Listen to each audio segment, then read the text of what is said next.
अस्सलामुअलैकुम रहमतुल्लाहि व बरकातुहू। शुरू अल्लाह के नाम से जो निहायत मेहरबान रहम वाला है।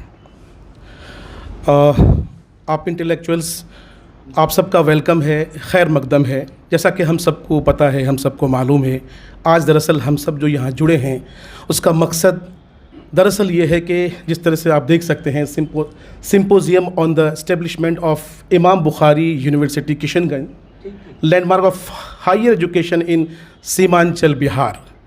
सीमांचल में तालीम की जो स्थिति है वो उससे हम सब वाकिफ़ हैं, और इमाम बुखारी यूनिवर्सिटी निश्चित रूप से मील का पत्थर साबित होने वाला है। और आप सबका तहे दिल से शुक्रिया है कि आप सब मौलाना मोतीउर रहमान साहब की बुलावे पर यहाँ पर आए हैं। ज़ाहिर है आप सब इंटेलेक्चुअल्स हैं और ये महफ़िल भी इंटेलेक्चुअल्स की है, और जिस मुद्दे पर हम चर्चा करेंगे, बात करेंगे, वो मुद्दा भी जो है साहब तालीम से जुड़ा है और इंटेलेक्चुअल्स का ये की महफ़िल है। अस्सलामु अलैकुम वरहमतुल्लाहि वबरकातुहू। अऊज़ु बिल्लाहि मिनश शैतानिर रजीम। अफ़ला यंज़ुरून इलल इबिलि कैफ़ खुलिक़त व इलस समाइ कैफ़ रुफ़िअत व इलल जिबालि कैफ़ नुसिबत व इलल अर्दि कैफ़ सुतिहत फ़ज़क्किर इन्नमा अन्त मुज़क्किर लस्त अलैहिम बिमुसैतिर इल्ला मन तवल्ला व कफ़र फ़युअज़्ज़िबुहुल्लाहुल अज़ाबल अकबर इन्न इलैना इयाबहुम सुम्म इन्न अलैना हिसाबहुम। मैं आपको बताता चलूँ कि देखिए यहाँ जितने भी लोग मौजूद हैं दरअसल they all are very respected for us. आप सब हमारे लिए बहुत ही ज़्यादा रिस्पेक्टेड हैं, लेकिन जो रिवायत है और उस रिवायत के हिसाब से हमें चीफ़ गेस्ट तय करना होता है, सदर तय करना होता है, गेस्ट ऑफ ऑनर तय करना होता है। तो जनाब डॉक्टर प्रोफेसर सरवर साहब को हमने आज के इस प्रोग्राम का चीफ़ गेस्ट मुंतखब किया है, और उसी तरह से जनाब इम्तियाज़ नूरी साहब जो क्रिप्स के चेयरमैन हैं, वो इस कार्यक्रम के, इस प्रोग्राम के सदर साहब हैं, और अब्दुल अजीज़ बस्तवी साहब वो भी हमारे बीच हैं। हम उन्हें गेस्ट ऑफ ऑनर पेश मौजूद हैं, हाँ, गेस्ट ऑफ ऑनर पेश करते हैं। अब मैं आप सबसे बारी बारी नाम से मैं बुलाना चाहूँगा, और काफ़ी रिस्पेक्ट के साथ मैं आपसे ये गुजारिश करूँगा कि आप जो है स्टेज पर आएँ। जनाब डॉक्टर प्रोफेसर सरवर आलम साहब, आप यहाँ तशरीफ़ रखें। जनाब इम्तियाज़ नूरानी साहब, आप भी तशरीफ़ रखें यहाँ पे। अब्दुल अजीज़ बस्तवी साहब, आप भी तशरीफ़ रखें। प्रोफेसर उज़ैर साहब, अच्छा, इंजीनियर असलम अली साहब, आपसे भी चाहेंगे कि आप जो है मंच पर आएँ। मौलाना मोतीउर रहमान साहब, चलिए एक बार आप सबका फिर से तहे दिल से शुक्रिया अदा करते हैं, और साथ ही साथ आपसे ये भी कहना चाहते हैं कि दरअसल निज़ामत की जो ज़िम्मेदारी होती है वो बड़ी ज़िम्मेदारी होती है, और ये मेरी फ़ील्ड नहीं है, हम इस फील्ड से नहीं है। उसके बावजूद ये दूसरा मौका है जब निज़ामत कर रहे हैं, गलती कोताही हो तो नज़रअंदाज कर दीजिएगा, छोटा भाई समझकर माफ़ कर दीजिएगा। दोस्तों, इससे पहले कि हम अपने किसी स्पीकर को बुलाएं, उससे पहले आपको बता देना चाहते हैं कि सीमांचल की जो दशा और दिशा है उनसे हम सब वाकिफ़ हैं। पहले सच्चर कमेटी की रिपोर्ट, उसके बाद नीति आयोग, अभी हाल ही में नीति आयोग की रिपोर्ट आई, और इन रिपोर्ट से ये पता चला कि पूरे हिंदुस्तान के अंदर अगर कोई ज़िला सबसे ज़्यादा पिछड़ा, सबसे ज़्यादा गरीब है तो वो अपना किशनगंज है। और किशनगंज से अगर जिस ज़िले के बारे में ये कहा जा रहा है कि साहब सबसे ज़्यादा तालीमी तौर पर पसमानदा है, वहाँ से अगर कोई शख्स उठ कर के एक ऐसा चिराग जलाता है जो पूरे न सिर्फ बिहार को बल्कि पूरे देश को जो है साहब रोशन करेगा, तो वो काबिल तारीफ़ है। और यकीन जानिए इमाम बुखारी यूनिवर्सिटी न सिर्फ मील का पत्थर साबित होगा, बल्कि मुझे अल्लाह की ज़ात से पूरा एतमाद है कि इंशाअल्लाह जिस तरह से आज अलीगढ़ मुस्लिम यूनिवर्सिटी, जामिया मिल्लत इस्लामिया, जामिया हमदर्द जैसी यूनिवर्सिटीज़ हैं, इंशाअल्लाह एक दिन ऐसा आएगा जब इमाम बुखारी यूनिवर्सिटी भी जो है साहब उसका शुमार भी यूँ ही किया जाएगा। प्रोग्राम के आगाज़ में मैं जनाब इंजीनियर उबैद आलम साहब से रिक्वेस्ट करता हूं, गुजारिश करता हूं कि आप यहां पर आएँ और जो हमारा मौजू है basically symposium on the establishment of Imam Bukhari university है ना, उस पर जो है आप अपनी बात रखें। और एक रिक्वेस्ट ये भी करना चाहेंगे कि जो भी स्पीकर आए प्लीज़, टाइम हमारे पास कम है, 2 से 3 मिनट में अपनी बात को मुकम्मल करें। जनाब इंजीनियर उबैद साहब। अस्सलाम वालेकुम। सबसे पहले मैं ये कहना चाह रहा हूँ कि एजुकेशन किसी भी सोसाइटी का बैकबोन होता है और इसको सपोर्ट करता है स्कूल, कॉलेज और यूनिवर्सिटी। तो माशाल्लाह अभी जो ये एस्टेब्लिशमेंट हो रहा है इमाम बुखारी यूनिवर्सिटी का, ये मेरे ख़्याल से काफ़ी अच्छा एक पहलू है जिससे हमारे सीमांचल और पर्टिकुलर किशनगंज में, क्योंकि किशनगंज में अभी तक कोई यूनिवर्सिटी है नहीं, बाकी जगह तो बिहार में बहुत सारी यूनिवर्सिटी हैं लेकिन किशनगंज में नहीं है। तो इंशाल्लाह किशनगंज के लोगों को इससे काफ़ी फ़ायदा होगा, क्योंकि बहुत लोग ऐसे होते हैं जो बाहर जाकर नहीं एजुकेशन ले सकते हैं because of so many reasons. तो ये यूनिवर्सिटी इंशाल्लाह वहाँ रह करके लोग, बच्चे आस-पास में यूनिवर्सिटी बनेगा तो डेफिनेटली वहाँ के लोग काफ़ी इंशाल्लाह इससे फ़ायदा उठाएँगे। तो मेरी गुजारिश भी ये होगी कि भाई जितने लोग वहाँ के हैं या फिर वहाँ के जितने लोग बाहर रहते हैं या लिंक्स में जो भी हैं, उन सब लोग से हम लोग जो भी ज़रूरत महसूस हो रही है यूनिवर्सिटी को, जो ज़रूरियात हैं यूनिवर्सिटी को, उसको फुलफ़िल करने के लिए हम सब लोग साथ दें भी, क्योंकि अभी इंशाल्लाह हम लोग साथ देंगे तो डेफिनेटली ये आगे बढ़ेगा और आगे जैसे जैसे बढ़ेगा तो फिर फैकल्टीज़ और बाकी डिपार्टमेंट्स भी आएंगे और इंशाल्लाह काफ़ी आगे जाएगा यूनिवर्सिटी। प्रोफेसर उज़ैर साहब से रिक्वेस्ट करते हैं, गुजारिश करते हैं कि आप नहीं आए हैं। अब मैं मुअद्दबाना गुजारिश करता हूँ हक्कानुल कासमी साहब से, जो सीनियर सहाफ़ी हैं, आप यहाँ पर आएँ और प्लीज़ अपनी बात रखें। अस्सलाम वालेकुम। सबसे पहले तो मैं मुबारकबाद देना चाहूँगा मौलाना मोती साहब को कि उन्होंने बहुत अच्छा कदम उठाया है। सीमांचल जैसी सरज़मीन जो यकीनन तालीमी एतबार से, माशी एतबार से बहुत पसमानदा है, वहाँ एक यूनिवर्सिटी की शदीद ज़रूरत थी। मैं उनके अज़्म को, उनके जुनून को सलाम करता हूँ कि उन्होंने वहाँ की पसमानदगी को महसूस किया और एक यूनिवर्सिटी कायम करने की कोशिश की। मैं शायद उस वक्त किसी मदरसे का तालिब इल्म था जब मैंने बिलिड्स में एक मुरासला लिखा था कि पटना में यूनिवर्सिटी कायम की जाए। मेरे ख़्याल से 20-25 साल पहले की बात है। आज जब मैं देख रहा हूँ कि पूर्णिया में एक यूनिवर्सिटी कायम हो चुकी है तो मुझे बड़ी खुशी हो रही है। मैंने अभी इमाम बुखारी यूनिवर्सिटी के जो किताबचा है, बुकलेट है, वो मैंने देखा। मुझे बड़ा अच्छा लगा कि इसमें तमाम मौज़ूआत का अहाता किया गया है। यकीनी तौर पर हमारे किशनगंज सीमांचल के तलबा को ऐसे मौज़ूआत की ज़रूरत थी। इससे इनका दिमागी या ज़हनी उफ़ुक़ वसी होगा और इससे एक नई मिसाल, एक नई राह बच्चों को मिलेगी। हमारे बच्चों के करियर को, मुस्तक़बिल को रोशन करने के लिए मौलाना मोती साहब जो कोशिश कर रहे हैं उसके लिए मैं मुबारकबाद देता हूँ। शुक्रिया, खुदा हाफ़िज़। बहुत बहुत शुक्रिया सर, बेहद कीमती बातें आप कह रहे थे।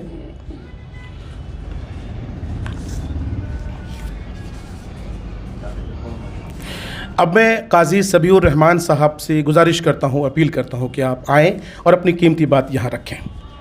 काजी सबीउर रहमान साहब।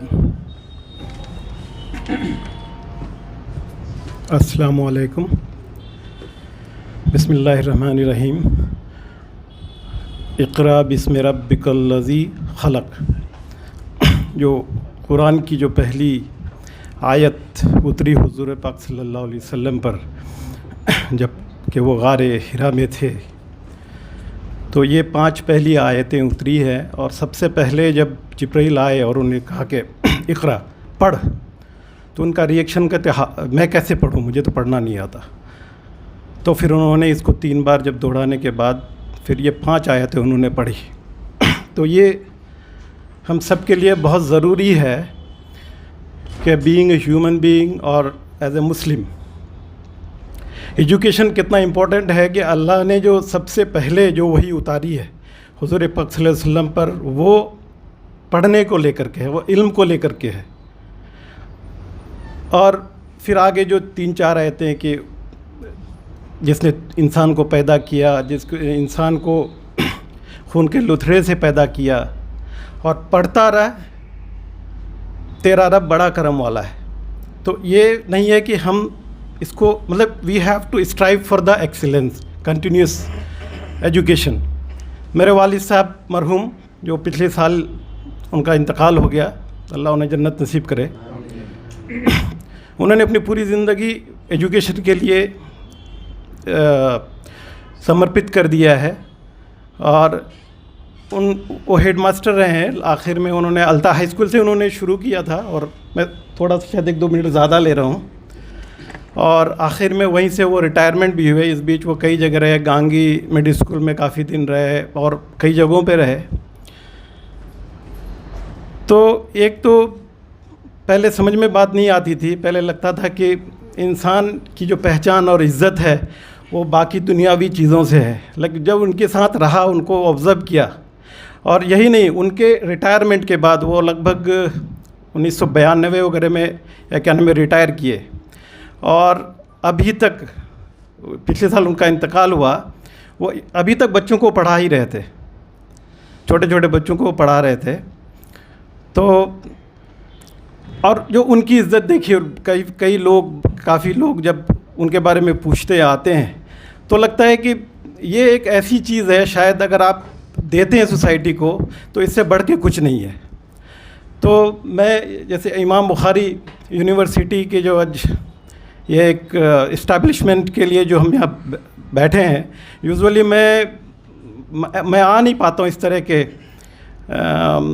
फंक्शंस में, बट पयामी साहब ने एक्चुअली मैसेज लिखा, वो जो इनविटेशन के साथ एक मैसेज लिखा था, और फिर because it is related to education मैं रोक नहीं पाया अपने आप को। तो मैं दुआ करूँगा कि ये बहुत अच्छे से सक्सेस हो, और ये ज़रूरत है। हमारे जो आज हमारे किशनगंज, आप देखिए, हम ज़्यादातर लोग जो आज से 20 साल 25 साल 30 साल पहले जिन्होंने 10th किया होगा, कुछ लोग हैं जो इंसान स्कूल से तालीम हासिल करी होगी, बट ज़्यादातर लोगों ने गांव के किसी मिडिल स्कूल और हाई स्कूल से तालीम हासिल करी है। मैंने खुद अब 5वीं क्लास तक अपने गांव के स्कूल से तालीम हासिल करी, फिर अल्ता हाई स्कूल में तालीम हासिल करी, उसके बाद मैं किशनगंज आया। तो एक अच्छी चीज़ ये है कि जो भी टीचर्स है, I think we need quality teachers, we need quality educations. लोग जो भी पढ़ाएं, ईमानदारी के साथ पढ़ाएं, पैसे और सक्सेस को छोड़ के जो हम दे रहे हैं अपने जनरेशन्स को, वो अनकंडीशनल एजुकेशन दे करके पढ़ाए। और ये एक जो यूनिवर्सिटी का वहाँ पर स्टार्ट हो रहा है, आई थिंक ये एक अच्छी शुरुआत है, क्योंकि अभी तक हमारे यहाँ देखेंगे तो स्कूल्स तक ही लिमिटेड है, और जो कॉलेजेस हैं वो भी जो गवर्नमेंट कॉलेजेस हैं। तो ये एक अच्छी शुरुआत है और हम सबका सपोर्ट है। मैं दुआ करता हूँ कि ये जो है बहुत अच्छा सक्सेस करे। जी शुक्रिया। बहुत बहुत शुक्रिया काजी साहब, बहुत कीमती बातें, काफ़ी अहम बातें आप बता रहे थे। 1 मिनट लेना चाहूँगा क्योंकि हम सब लोग सीमांचल से हैं, और एक अहम बात जो मेरे जहन में आई है और आपसे शेयर करना ज़रूरी समझता हूँ। 2018 से पहले तक मैं भी तौहीद एजुकेशनल ट्रस्ट से वाकिफ़ नहीं था। सिर्फ ये जानता था, जब अलीगढ़ से या जामिया से घर जाना होता था, एक बड़ी सी मस्जिद और एक गेट दिखता था, और जैसे ही वो दिखता था समझ लेते थे कि भैया घर पहुंच गया। लेकिन मैं यहाँ पर मेरे बड़े भाई इंजीनियर असलम मलिक साहब मौजूद हैं।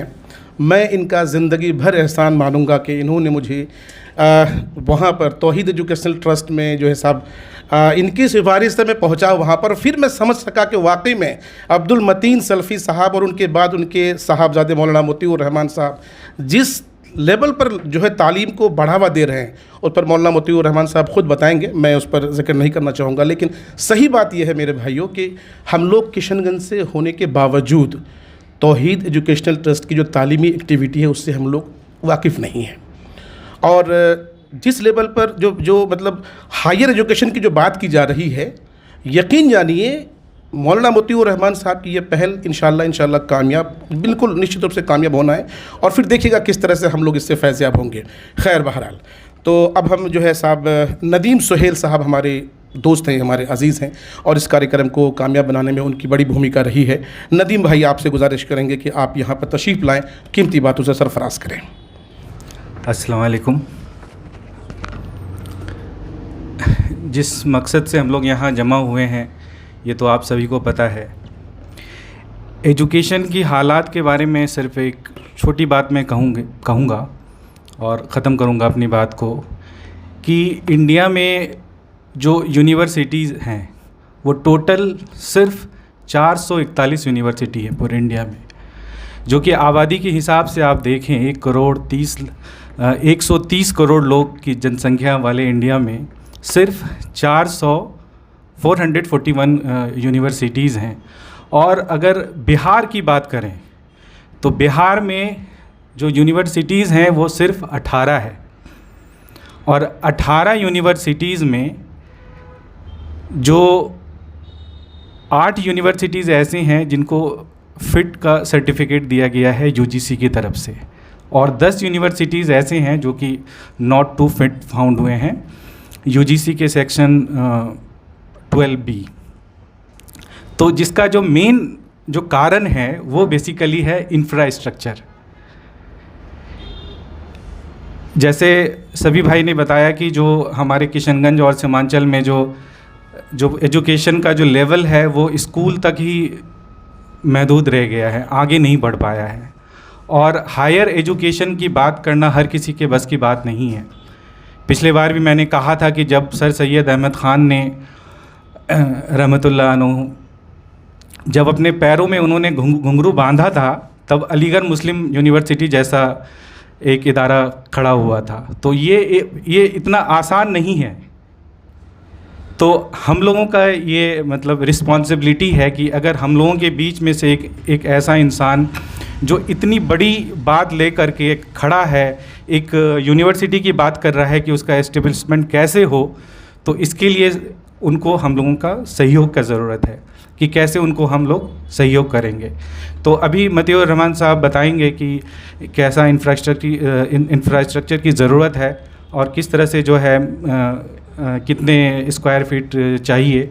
तो हम लोग जाहिर सी बात है अपने लेवल पे ये कोशिश करेंगे इंशाल्लाह, और हम लोगों ने करना शुरू कर दिया है, और इंशाल्लाह ये ज़िम्मेदारी हमारी और आपकी रहेगी, और इंशाल्लाह इसको कामयाब करेंगे।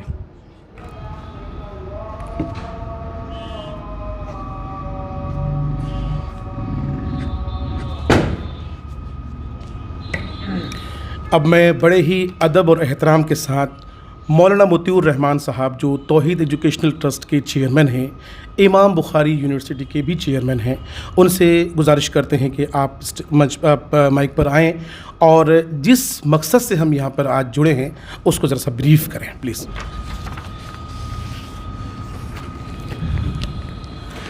अस्सलामु अलैकुम व रहमतुल्लाहि व बरकातुहू। नहमदुहु व नुसल्ली अला रसूलिहिल करीम, अम्मा बाद। आज के इस नशिस्त के सदर जलसा आली जनाब इम्तियाज़ नूरानी साहब, हमारे चीफ़ गेस्ट प्रोफेसर सरवर साहब, हमारे आज के मेहमान एज़ाज़ी अब्दुल अज़ीज़ साहब, और स्टेज पे जलवा अफरोज़ बड़े भाई इंजीनियर असलम अली साहब, मुअज़्ज़ज़ हाज़रीन, ये एक ख्वाब जो शर्मिंदा ताबीर हो रहा है, आप तमाम लोगों की दुआओं से और तमाम लोगों की मेहनतों से और कोशिशों से सीमांचल में एक चिराग रोशन किया गया था आज से 35 साल पहले, कि यहाँ के गरीबों को तालीम व तरबियत हासिल करने में आसानी हो, कम ख़र्च में यहाँ के गरीब और मुफलिस लोग तालीम हासिल करें, जिसके बानी मौलाना अब्दुल मतीन साहब रहमतुल्लाह अलैह, उनकी ये एक ख्वाहिश थी, उनका एक ख्वाब था। जब वो मदीना यूनिवर्सिटी में ज़ेर तालीम थे अक्सर अपने अहबाब और दोस्तों के साथ ये ज़िक्र करते थे कि अपना जो इलाक़ा है सीमांचल बहुत ज़्यादा गुर्बत और बहुत ज़्यादा लोग वहाँ इक़्तिसादी तौर पर कमज़ोर, जिनके पास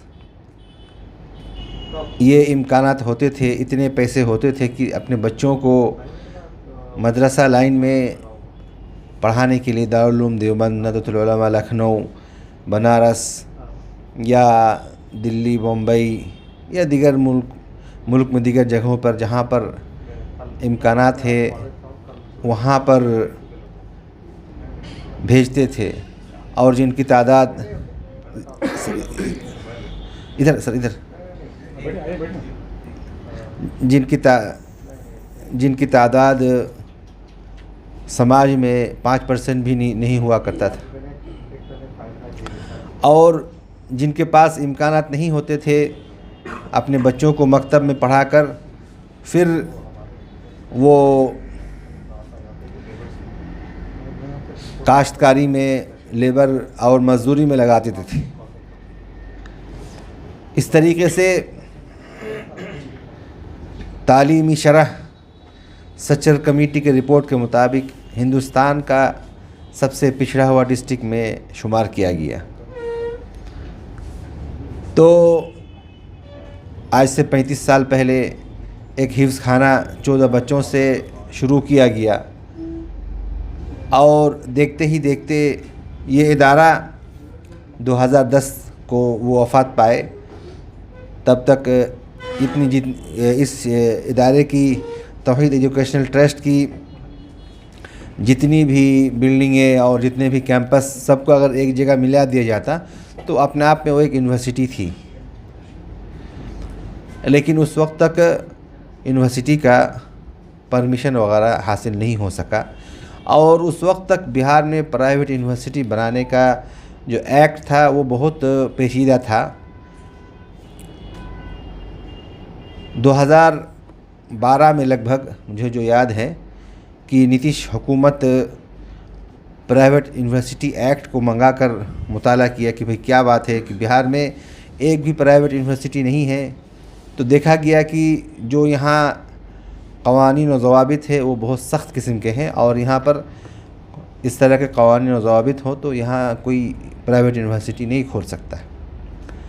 फिर उसमें बहुत सारी नरमी लाई गई, आसानियाँ पैदा की गई, और जो अहम आसानियाँ हैं वो आप लोगों को मैं ज़िक्र करूं कि म्यूनिसिपैलिटी में 5 एकड़ ज़मीन या म्यूनिसिपैलिटी से बाहर में 10 एकड़ ज़मीन, और हायर एजुकेशन में एक्सपीरियंस होनी चाहिए। कोई आप बीएड कॉलेज चला रहे हैं, कोई फार्मेसी कॉलेज चला रहे हैं, कोई मेडिकल कॉलेज चला रहे हैं, कोई भी कॉलेज हो, आपके पास एक्सपीरियंस होनी चाहिए हायर एजुकेशन में। और 10 लाख रुपया फ़ीस होती है जो ड्राफ्ट बना के जमा करना पड़ता है एजुकेशन मिनिस्ट्री में, और एक डीपीआर आप बना के दीजिए। तो डीपीआर बनाने का ख़र्चा जो जानकार लोग हैं अपने से बना लेते हैं, जो जानकार नहीं हैं उनको काफ़ी ख़र्चा करना पड़ता है। हम लोग इस मैदान के नहीं थे, इस वजह से हमें इस सिलसिले में ख़र्चा हुआ 10 लाख लगभग में ख़र्चा, 10 लाख से ज़्यादा ख़र्चा हो गया डीपीआर बनाने में। लेकिन अल्हम्दुलिल्लाह एक डीपीआर बन के हमने हुकूमत को पेश किया। इस तरीके से ये और भी कुछ चीज़ें हैं जो दूसरे सूबों के एतबार से बहुत आसान हैं। आप ले लीजिए महाराष्ट्र में, जो मैं सुना हूँ कि वहाँ पर 60-70 एकड़ ज़मीन चाहिए, और आपके पास ऑलरेडी 5 कॉलेज पहले से रन कर रहा हो, तब जाके आप एलिजिबल हैं एक प्राइवेट यूनिवर्सिटी बनाने के लिए। तो बहरकैफ ये आसानियाँ आने के बाद हम लोगों को ये महसूस हुआ कि शायद किशनगंज में भी एक प्राइवेट यूनिवर्सिटी हम बना सकते हैं। 2012-13 में एक बहुत बड़ा प्रोग्राम किशनगंज में हुआ था जिसमें लगभग 20 लाख लोग शरीक हुए थे, और प्रोग्राम का आखिरी दिन मेरा एक लेक्चर था, और उसमें मैं लोगों को ये ज़िक्र किया था कि अगले 5 से 10 साल में यहाँ पर एक यूनिवर्सिटी कायम हो, इसके लिए हम लोग कोशिश करेंगे। अब नहीं मालूम कितने लोग आमीन बोले, और अल्लाह का फ़ज़ल व एहसान है कि 10 साल पूरा नहीं हुआ, letter of intent Tauheed educational trust को 5 फरवरी 2021 को हासिल हुआ। और लेटर ऑफ इंटेंट में जो बताया गया है, जो आप लोगों के सामने में जो किताबचा है, तारीफ़ी किताब है, इसमें ये बताया गया कि 2 साल की मुद्दत में स्पॉन्सरिंग बॉडी तौहीद एजुकेशनल ट्रस्ट इमाम बुखारी यूनिवर्सिटी को बनाने के लिए जो बुनियादी ज़रूरत है उसको पूरा करे। और बुनियादी ज़रूरत कि 5 एकड़ ज़मीन अगर आपके पास है म्यूनिसिपैलिटी में या 10 एकड़ म्यूनिसिपैलिटी से बाहर अगर नहीं है तो वो परचेज़ करें। इसके अलावा 1 lakh square feet building university के लिए होनी चाहिए। 1 करोड़ रुपये सिक्योरिटी मनी बैंक में जमा होना चाहिए। 1 करोड़ के लगभग में कंप्यूटर फर्नीचर यूनिवर्सिटी के लिए ख़र्चा होना चाहिए। 1 करोड़ के लगभग में लाइब्रेरी के लिए किताबें वगैरह और दीगर 2-3 पॉइंट है जो आसान है लेकिन ये अहम पॉइंट है। इस तरीके से इन चीज़ों को पूरा होने के बाद फाइनल अप्रूवल के लिए फिर हम बिहार गवर्नमेंट को फ़ाइल आगे बढ़ा सकते हैं। और सबसे जो भारी काम इसमें है कि 1 लाख स्क्वायर फीट का होना यूनिवर्सिटी के लिए। 1 लाख स्क्वायर फीट बिल्डिंग का ख़र्चा लगभग 12 करोड़ रुपया है और इसके अलावा दीगर जो अखराजात जो मैं बताया आपको और मिला जुला के लगभग 20 करोड़ का पूरा ख़र्चा है। आपके पास अगर 20 करोड़ आज हो जाए और टाइम ख़त्म हो जाए आपका तो कोई फ़ायदा नहीं है, इसलिए कि बिल्डिंग आप एक दिन में नहीं बना सकते हैं। बिल्डिंग बनाने के लिए 1-2 साल का टाइम चाहिए जो ऑलरेडी गवर्नमेंट हम लोगों को दे रही है। तो बिल्डिंग बनाने के लिए हम लोग शुरू में बहुत कोशिश किए। बड़े बड़े जो इंडस्ट्रियल है उनके पास हम गए और उन लोगों से गुजारिश किए। सब लोगों को ये प्रोजेक्ट बहुत पसंद आया, ऐसा होना चाहिए। लेकिन कोरोना के ऐसे मसाइल कि लोगों को अंदर से तोड़ दिया और सबके साथ बड़ी बड़ी परेशानी और मसाइल। फिर हम लोगों ने ये मशवरा किया कि भाई कैसे हो, ये यूनिवर्सिटी का परमिशन हमें मिला है और पैसा के बगैर हम इसको बना नहीं पा रहे हैं, तो क्या करना होगा हम लोगों को। तो i+ TV चैनल के जो डायरेक्टर हैं हमारे दोस्त हैं, हमारे ब्रदर हैं, अज़ीज़ हैं ज़ैद पटेल साहब, वो माशाल्लाह एक मशवरा हम लोग किए कि इसको छोटे से छोटा बनाया जाए इस प्रोजेक्ट को बनाने के लिए और हम ये कोशिश करें कि 1 लाख लोगों तक हम पहुंचने की कोशिश करें और हर एक आदमी अपने ज़िम्मे में सिर्फ 1 स्क्वायर फीट की ज़िम्मेदारी ले और 1 स्क्वायर फीट का ख़र्चा सिर्फ 1200 रुपया। तो इस तरीके से हम ये पैगाम लोगों तक पहुँचाएँ। और इल्म दोस्त हिंदुस्तान में करोड़ों की तादाद में अल्हम्दुलिल्लाह आज भी मौजूद हैं, जिसका सबूत हम लोगों को मिल रहा है। तो 1 स्क्वायर फीट का ख़र्चा 1200 रुपया रखा गया था उस टाइम में जब हम लोग हिसाब किए। और उससे ज़्यादा अगर कोई देना चाहे तो एक स्टूडेंट जो एक कॉलेज में, स्कूल में, यूनिवर्सिटी में बैठता है, 10 स्क्वायर फीट उसका लगभग एक स्टैंडर्ड माना गया है। 10 स्क्वायर फीट का ख़र्चा 12,000 रुपया लगभग है। और इससे ज़्यादा अगर कोई देना चाहे इस यूनिवर्सिटी में डोनेशन तो 1 क्लासरूम दे दें, 1 कमरा दे दें, जो कि 5 लाख 6 लाख के लगभग में ये अलग अलग साइज़ में आता है। इस तरीके से कोई चाहे कि भाई थोड़ा सा मुझे और मज़ीद करना है, 1 फ्लोर बना दे, और मज़ीद करना चाहे 1 बिल्डिंग बना दे। इस तरीके से हमने इस चीज़ को आज से लगभग 5 महीना पहले लोगों के सामने में एक क्राउड फंडिंग के लिए हमने लोगों के सामने अपील जारी किया और अल्हम्दुलिल्लाह आज लगभग 5 महीना गुजर गया इस बात को और 12 करोड़ का जो है लगभग 60% तक लोगों ने तौहीद एजुकेशनल ट्रस्ट के जो ज़ेर निगरानी इमाम बुखारी यूनिवर्सिटी बन रही है उस अकाउंट पे लोगों ने जमा किया है। और इसमें सबसे ज़्यादा जमा करने वाले 1200 रुपया वाले हैं। अल्हम्दुलिल्लाह 1200 रुपये जितना नफ़ा बख्श हुआ, यानी 1200 करोड़ वाले उतना नफ़ा बख्श नहीं हो सका।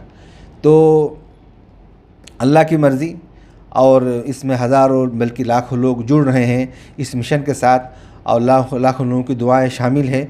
ये सिर्फ 1200 रुपये देना अपने जान छुड़ाने का नहीं है, बल्कि 1200 रुपये आदमी दे भी रहे हैं और 1200 रुपये के साथ साथ दुआ भी देना है कि अल्लाह रब्बुल आलमीन इसको जल्द अज जल्द पूरा कर दे। और दिल में तमन्ना उनके भाई कि जल्दी यूनिवर्सिटी बने और बनने के बाद हमारे बच्चे इसमें पढ़ें और हमारे नौनिहालान पढ़कर जो है हिंदुस्तान को आगे बढ़ाएं और अपने लिए, अपने मुल्क के लिए कुछ अच्छा और बेहतर करें।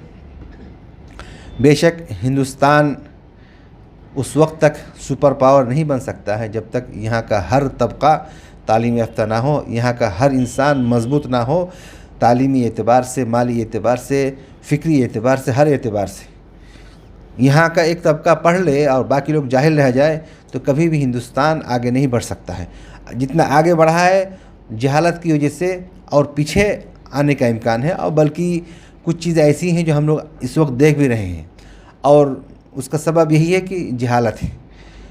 आज अगर हिंदुस्तान में लोग 100% सही ढंग से तालीम हासिल कर लें तो जो मसाइल और परेशानी मुल्क में है इस वक्त, उसका रूनमा होना नामुमकिन है।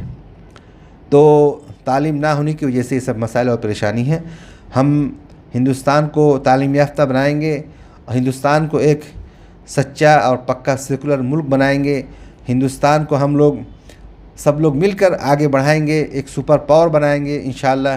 इस अज़्म और इरादे के साथ इमाम बुखारी यूनिवर्सिटी के क़याम में हम सब लोग ताउन करें और इसको आगे बढ़ाने के लिए सब लोग अपने अपने हिसाब से, चाहे किसी के पास अच्छा फ़िक्र हो, चाहे किसी के पास अच्छा प्लानिंग हो, अच्छे मशवरे हों, किसी के पास ऐसे नेटवर्क है कि जिनको अगर आप उन तक बात पहुंचाएं तो 1200 रुपये देने वाले हज़ारों लोग मिल जाए।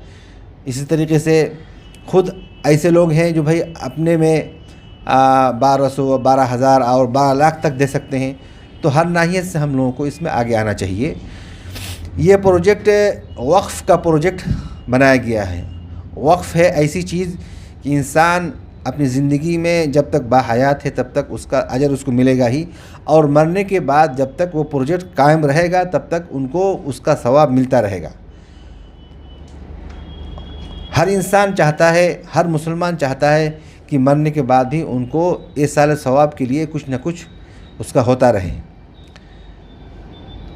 आज ये लोग मरने के बाद किराया देकर लोगों को मंगा के कुरान ख़ानी करते हैं और पार्टी करते हैं और खिलाते पिलाते हैं ताकि उनके लिए एसाल सवाब हो।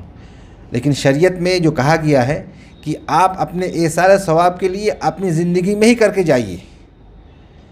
जो आपके बच्चे आपके कल मरने के बाद करेंगे, अब एक अगर आपके लिए कुरान ख़ानी किया गया तो कम से कम 10,000, 15,000, 20,000 खर्चा होना ही है, और कुछ लोग तो लाखों करोड़ों भी खर्चा कर देते हैं। लेकिन वो 1,000, 2,000, 5,000, 10,000 आप अपनी ज़िंदगी में करके जाइए। क्या मालूम आपका बेटा आपके लिए करेगा कि नहीं करेगा। तो मौका आपके हाथ में है कि आप अपने लिए एक सदका जारिया बना के जाइए, 1 स्क्वायर फीट का ही करके जाइए। तो इस तरीके से आप अपने लिए, अपने वालिदैन के लिए, जिसके लिए भी चाहें, एक सदका जारिया का ये प्रोजेक्ट आप लें और इस यूनिवर्सिटी को बनने में मददगार बने हम सब लोग। अल्लाह रब्बुल आलमीन हम लोगों को तौफ़ीक़ दे कि हम लोग इस यूनिवर्सिटी को बनने में सब लोग मददगार साबित हों। और शरीयत में एक बात ये भी है कि सही हदीस में है, अद्दाल्लु अलल खैरि का अज्र फ़ाइली। जो शख्स किसी को किसी भलाई की तरफ रहनुमाई करता है तो भलाई करने वाला अगर 10 रुपये ख़र्चा किया तो 10 रुपये की नेकी भलाई करने वालों को मिल रही है, साथ साथ जो रहनुमाई किया उसको भी उसका अजर मिलेगा, और जो शख्स पैसा दिया उसके नेकी से कोई कटौती नहीं की जाएगी। आप एक साहब को रहनुमाई करके अपने लिए सदका जारिया बना सकते हैं। ठीक है भाई, आपके जेब में 1200 रुपये नहीं है, कोई बात नहीं है, लेकिन आपके पास 10 दोस्त ऐसे हैं जो 1200 रुपये दे सकता है। तो आप 10 लोगों को कह के 1200 रुपया करके दिला के 12,000 रुपया का आप अपने लिए सदका जारिया बना लिए। आपका दोस्त तो जो एक आदमी 1200 रुपये दिए तो एक ही उसको अजर मिला, लेकिन आप 10 लोगों को जब बोले और 12 हुआ तो 12 आपको मिल रहा है सिर्फ़ आपकी रहनुमाई की वजह से।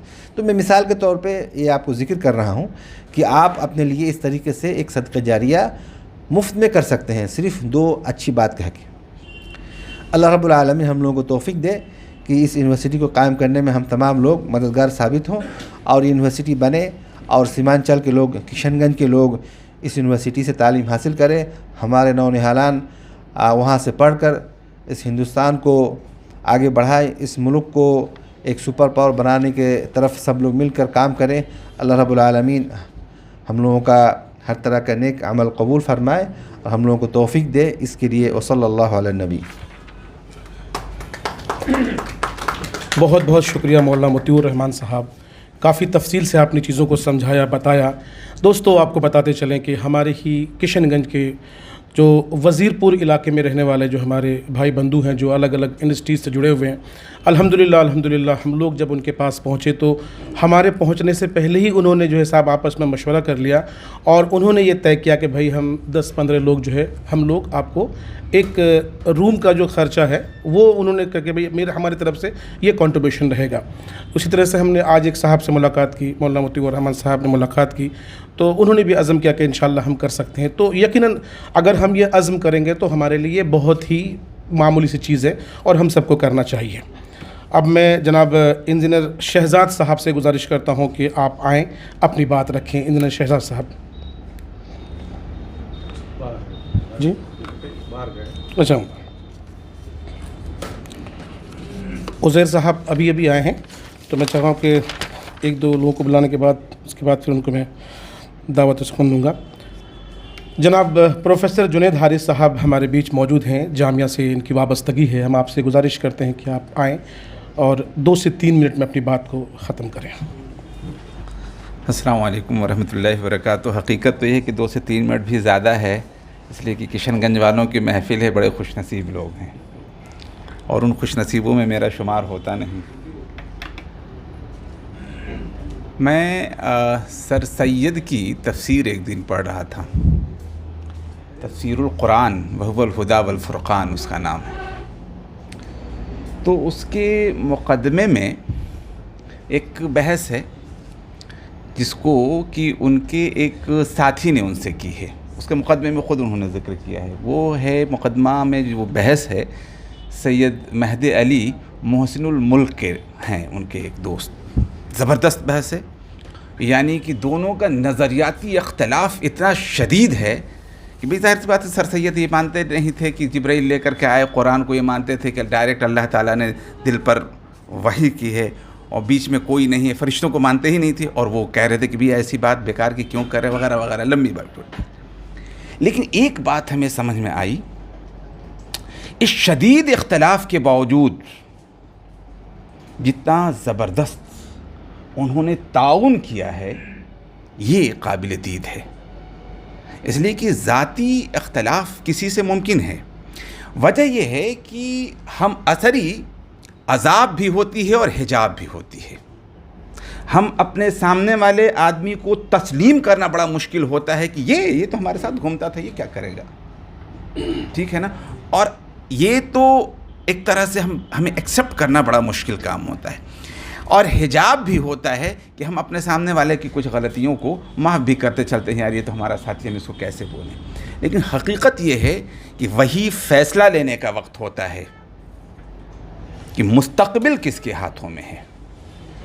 सर सैयद से उस ज़माने के लोगों ने लाख इख्तलाफ किया हो, लेकिन आज AMU ने जो कुछ दिया, मुसलसल दिया, तसलसल के साथ दिया, इनकार नहीं कर सकता है कि पूरी दुनिया में किसी मुस्लिम इदारे ने इतना ज़्यादा अता किया हो। एक नुक्ते नज़र को मैं रख रहा हूँ जिसको अभी इन्होंने पेश किया है, बस बात ख़त्म हो जाएगी मेरी। इन्होंने वक्फ़ के सिलसिले में बात की। मालदार लोग होते हैं, अगर वो चाहें तो यूनिवर्सिटी बना सकते हैं, है ना। हमदर्द भी एक यूनिवर्सिटी है, फ़ी देखते हैं क्यों ज़्यादा है। अल-फलाह एक यूनिवर्सिटी है, फ़ी देखते हैं क्यों ज़्यादा है। मैं एक छोटी सी वजह समझता हूँ मैं, और वजह ये होती है कि जब तक कोई चीज़ अवामी नहीं होती है तब तक अवाम उसका सही तरीके से फ़ायदा भी नहीं उठा पाती है। इस यूनिवर्सिटी का कमाल ये है कि AMU के बाद पहली यूनिवर्सिटी है जो कि अवामी है, जिसमें 1200 रुपये का भी चंदा है और इससे ज़्यादा का भी, और इससे शायद कम का भी हो, तो मेरा ख़्याल है। तो मैं कहता हूँ कि आज के ज़माने में इनसे इख्तलाफात बहुत मुमकिन हैं। इनकी ऊंची टोपी से इख्तलाफ हो सकता है, इनकी लंबी दाढ़ी से इख्तलाफ हो सकता है, इनके बहुत सी चीज़ों से इख्तलाफ हो सकता है, लेकिन मुस्तक़बिल के अलीगढ़ को हम देख रहे हैं किशनगंज में, और ज़ाहिर सी बात है शायद उससे ज़्यादा बेहतर हो। वजह यह है कि हालात ऐसे हैं कि जिस तरह से आज के हालात को समेट करके आगे बढ़ रहे हैं, उस वक्त के हालात शायद उससे मुख्तलिफ थे। तो ये इस तौर पर मैं देख रहा हूँ कि कितने खुश नसीब हैं वो लोग जो कि किशनगंज से ताल्लुक़ रखते हैं। ज़ाहिर सी बात है, और जिसका जितना ताउन रहा उस सिलसिले में क्या कहना। मेरे लिए तो वक्त की पाबंदी है, मुझे शायद इससे ज़्यादा बात नहीं करनी चाहिए।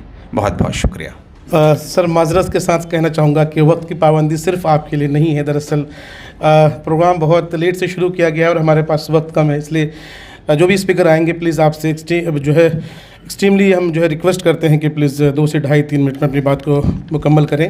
प्रोफेसर उज़ैर साहब का नाम हमने शुरू में लिया था, वो अभी मौजूद हैं।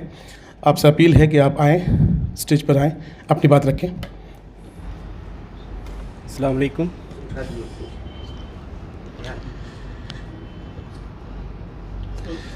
सॉरी,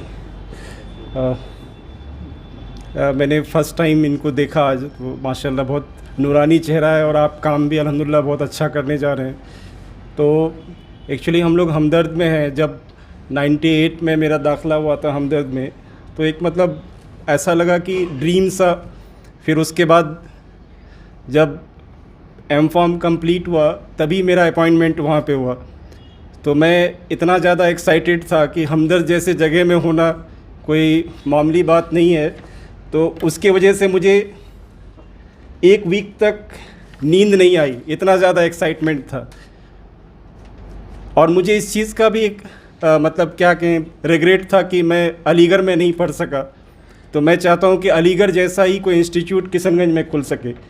तो उसके लिए मैं बहुत शुक्रगुज़ार हूँ कि आपने ये प्रोग्राम को इस तरह के उसको स्टार्ट किया। एक्चुअली कोई भी एजुकेशन इंस्टीट्यूट्स खोलने के लिए एक्चुअली 2 मकसद होना। एक तो मकसद ये है कि वहाँ के गरीब बच्चों को अच्छी तालीम मिल सके, क्योंकि हकीम साहब जो हमदर्द के थे तो उनका मेन मोटो यही था कि गरीब से गरीब तलबा वहाँ पे तालीम हासिल कर सके। लेकिन आज की डेट में मैं देख रहा हूँ कि कोई भी इंस्टीट्यूट है अब क्या कर सके, उनका इंफ्रास्ट्रक्चर है, उनके स्टाफ हैं, उनके एम्प्लॉयज़ हैं, उनको भी देखना है। तो इंशाल्लाह इस सिलसिले में जो भी हमसे ताउन होगा या जो भी हेल्प होगा, मतलब कोई प्रोग्राम डिज़ाइन करना, कोई सब्जेक्ट डिज़ाइन करना, एकेडमिक से रिलेटेड। मैं कोई ऑरेटर तो हूँ नहीं कि बहुत ज़्यादा अच्छा मैं कोई यहाँ पे लेक्चर दे सकता हूँ। साइंस बैकग्राउंड है मेरा, साइंस का आदमी है, तो इसीलिए मैं साइंस ही करना चाहता हूँ। ठीक है, थैंक यू। बहुत बहुत शुक्रिया। नदीम भाई, आपसे गुजारिश है कि सर को आगे बिठाएं प्लीज़। उज़ैर साहब को आगे बिठाएं। अब मैं इंजीनियर शहजाद साहब से रिक्वेस्ट करना चाहूँगा कि वो आएँ और अपनी बात रखें। इंजीनियर शहजाद साहब। अस्सलाम वालेकुम। अल्हम्दुलिल्लाह हम लोग बहुत ही एक नेक काम के लिए यहाँ पे जमा हुए हैं।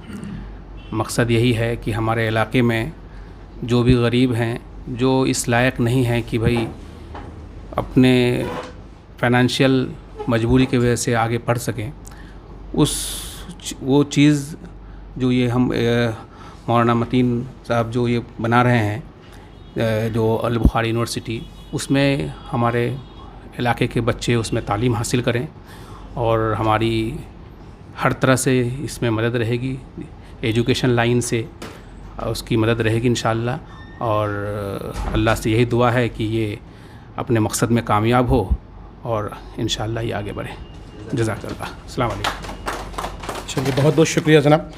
अब मैं आप सबके बीच एक ऐसे शख्स को बुलाना चाहूँगा जिनको हम गाहे बगाहे समझते रहते हैं, उनको देखते रहते हैं, और हमारे सीमांचल के वो लोग जो अलग अलग किसी भी तरह की अगर बीमारी में मुब्तला होते हैं तो उनका काफ़ी योगदान रहता है। और सोशल मीडिया में अक्सर देखते हैं कि साहब ऐसे लोगों को वो सपोर्ट करते हैं। हम बात कर रहे हैं जनाब बदरुल साहब से। बदर साहब, माजरत चाहूँगा, बदर साहब जो अपोलो से हैं, आप आएँ और अपनी बात रखें प्लीज़। अस्सलाम वालेकुम।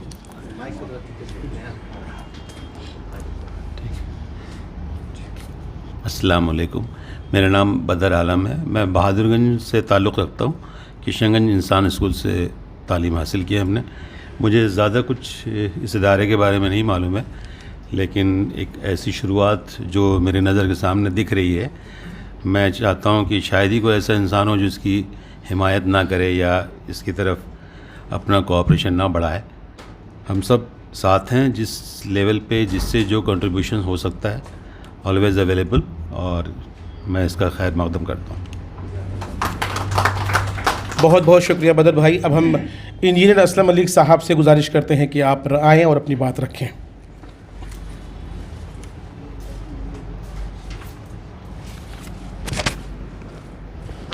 अस्सलाम वालेकुम वरहमतुल्लाहि वबरकातुहू।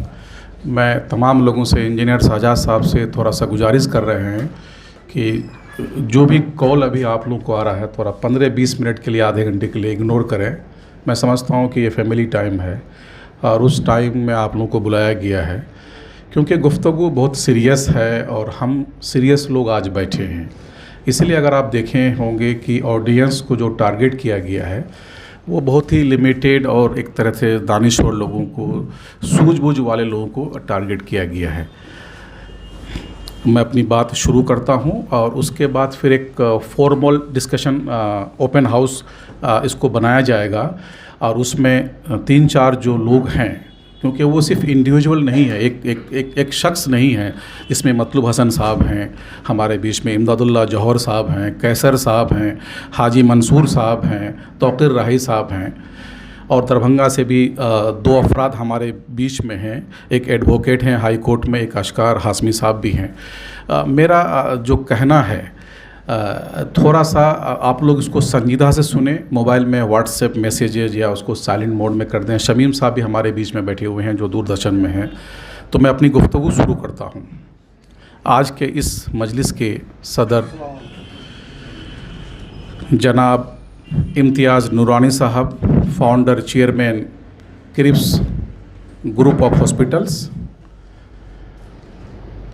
आज के इस मजलिस के मेहमान खुसूसी हम लोगों के गार्जियन, बड़े भाई, सीमांचल का सबसे बड़ा एकेडमिशियन, जामिया हमदर्द के फाउंडेशन में अपना कंट्रीब्यूशन, जामिया हमदर्द के कैंपस में डिसिप्लिन, एकेडमिक्स, करिकुलम, सिलेबस को बनाने वाले कोई और नहीं, प्रोफेसर डॉक्टर सरवर आलम साहब।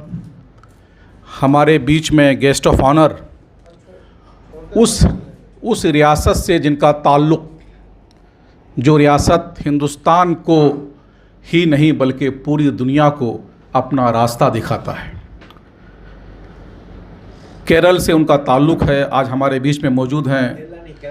कनाडा से ताल्लुक़ है, रहने वाले इंडिया के हैं, और हमारे बीच में मौजूद है अब्दुल अजीज़ साहब। हमारे बीच में मौजूद प्रोफेसर जुनैद हारिस साहब, जामिया मिल्लिया इस्लामिया।